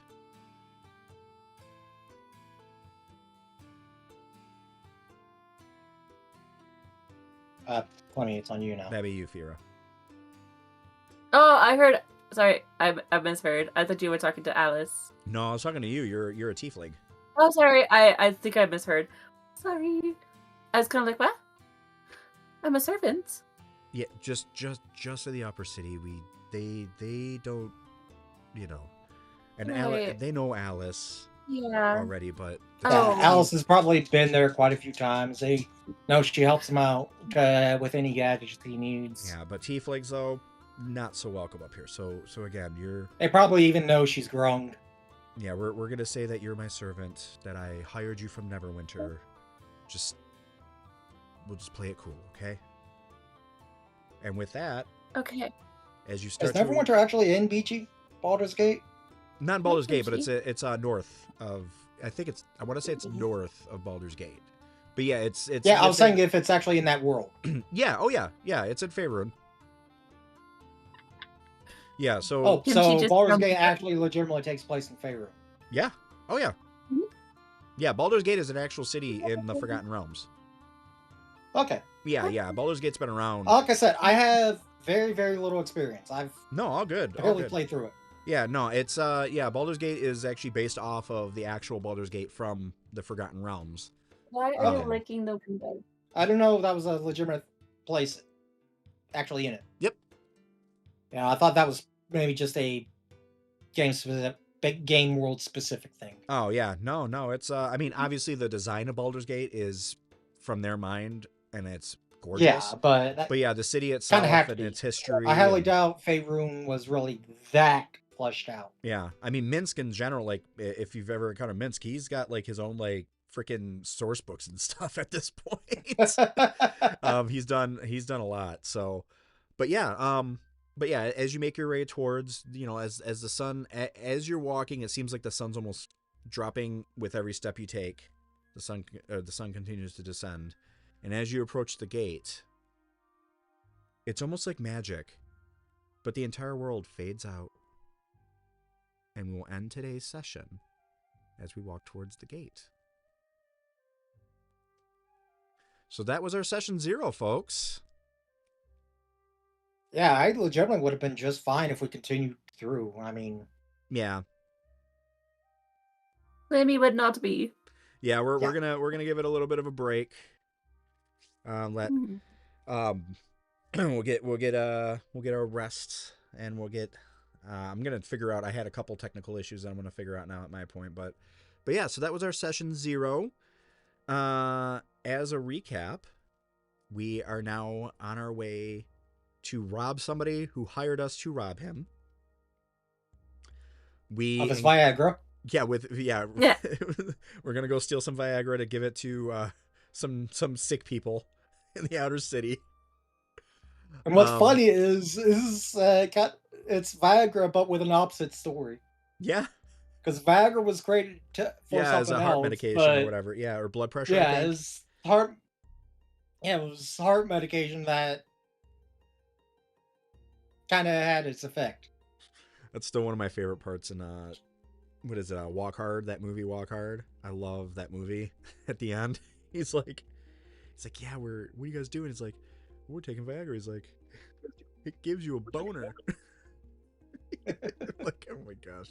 Anyway, but yeah, so we were able to meet Thistle Thorogood, who had the job, a local rogue around the area of Baldur's Gate, who's part of the guild, and also a partner of Thorin Shattershield, of the Shattershields that built the wall of Baldur's Gate when it was first constructed. We met Fira, our resident bard, who got a little too drunk, but seemed to have bounced back pretty quickly. We met Alice, that Thistle keeps... I mean, both for Fira and Alice, it's Fira, and Alice.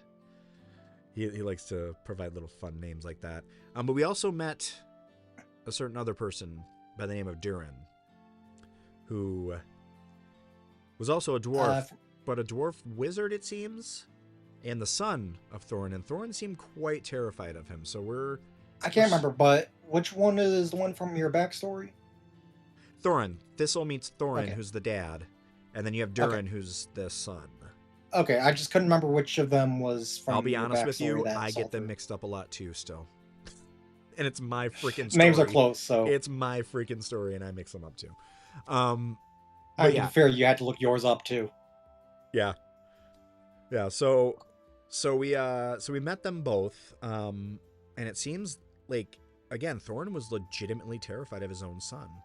And Yeah, when it comes to his own son, the dad's a bitch. Yeah, kind of. A little bit. Sounds like he needs some of the dick juice elixir to give him some vitality. He needs to get a grip, go repair. Yeah, get a grip. Taking dick juice elixir. Get a grip. Oh my gosh. He'll get a grip. Yeah, also kind of reference has By been the hooked up way, with this that one. episode is PG-13. No. It absolutely is PG-13. Good old YouTube. Where Maybe ratings I don't will matter. meet Asmodeus. Maybe you will. As a record, that's who she's trying to form a pact with. I mean, we'll see. But And you need to know Tieflings to know how funny that is. yeah, good old Asmodeus. So we though just have, it seems like, a simple heist that we have to conduct, and it was already planned for us, which is pretty cool. It seems like an easy 50 gold that we're all going to be making here, plus whatever fun stuff is going to be within this place, and there's not going to be a guard in sight, and it's going to be all super easy because it's D&D, right? So, yeah. Totally. Should be an uneventful heist. It's totally not a trap. Right. Should be a pretty good session 1 that we'll be doing.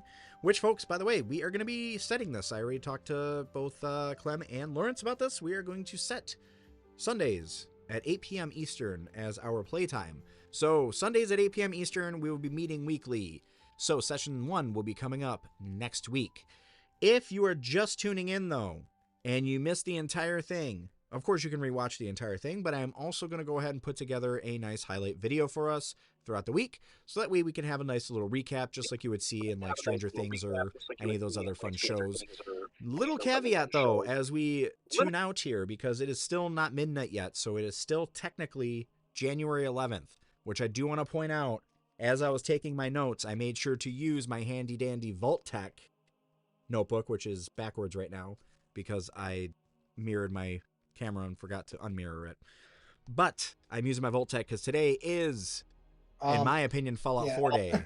Good old Vault 111. Good old cryogenic freezing. I might go play that game later. But for everybody who did join me, and all of us here, with our Steal to Save a Baldur's Gate heist, I want to say thank you all for joining me. I hope you all have a great night. I hope you all see me and my friends here next Sunday, and throughout the week. I hope you see me playing some Baldur's Gate 3. Lawrence, you stream as well, correct? Yes, believe it or not, same time that the sessions are to start. It's 7 p.m. my time, but that's 8 p.m. for you. All right. So that's Eastern. 7 p.m. Central, right? Yes. All right. And then you stream I- throughout the week? Yes. Cool. Monday, Tuesday, Wednesday, Thursday, and Friday. Awesome. Which awesome. means tomorrow, as it is Monday, I'll be doing Minecraft on my stream world. There you If go. anybody wants to join me, please feel free. I could use some friends. It's kind of lonely. Yeah. And is that on Twitch or YouTube? It's on Twitch. All right. Twitch.tv/Lawrence Wolf. Sweet. Actually.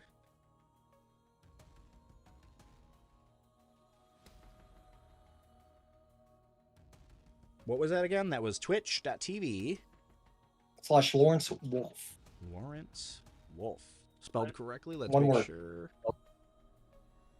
I can post it in your... Yeah, post it. Go ahead and post it in the chat. And I am actually also going to pop it up over here really quick. There you go. Post it in chat. Awesome. YouTube chat. And then we'll also throw it up here. My cat is There we asking to go That's a little outside. better. But yeah, so you could head over there and you will be able to watch Lawrence live streaming throughout the week. And then you can also, of course, catch my live streams that I do throughout the week as well. I will be streaming my attempt to get my gold dice in honor mode on Baldur's Gate 3, attempt number 5. So if you haven't done so already, make sure to subscribe to this YouTube so that way you can get notified whenever I go live or whenever we are going to be live streaming. You can get reminded on those Sundays when we will be live streaming Steal to Save Baldur's Gate. But until then, I just want to tell everybody, thank you all for watching, and thanks for letting me give you some sound.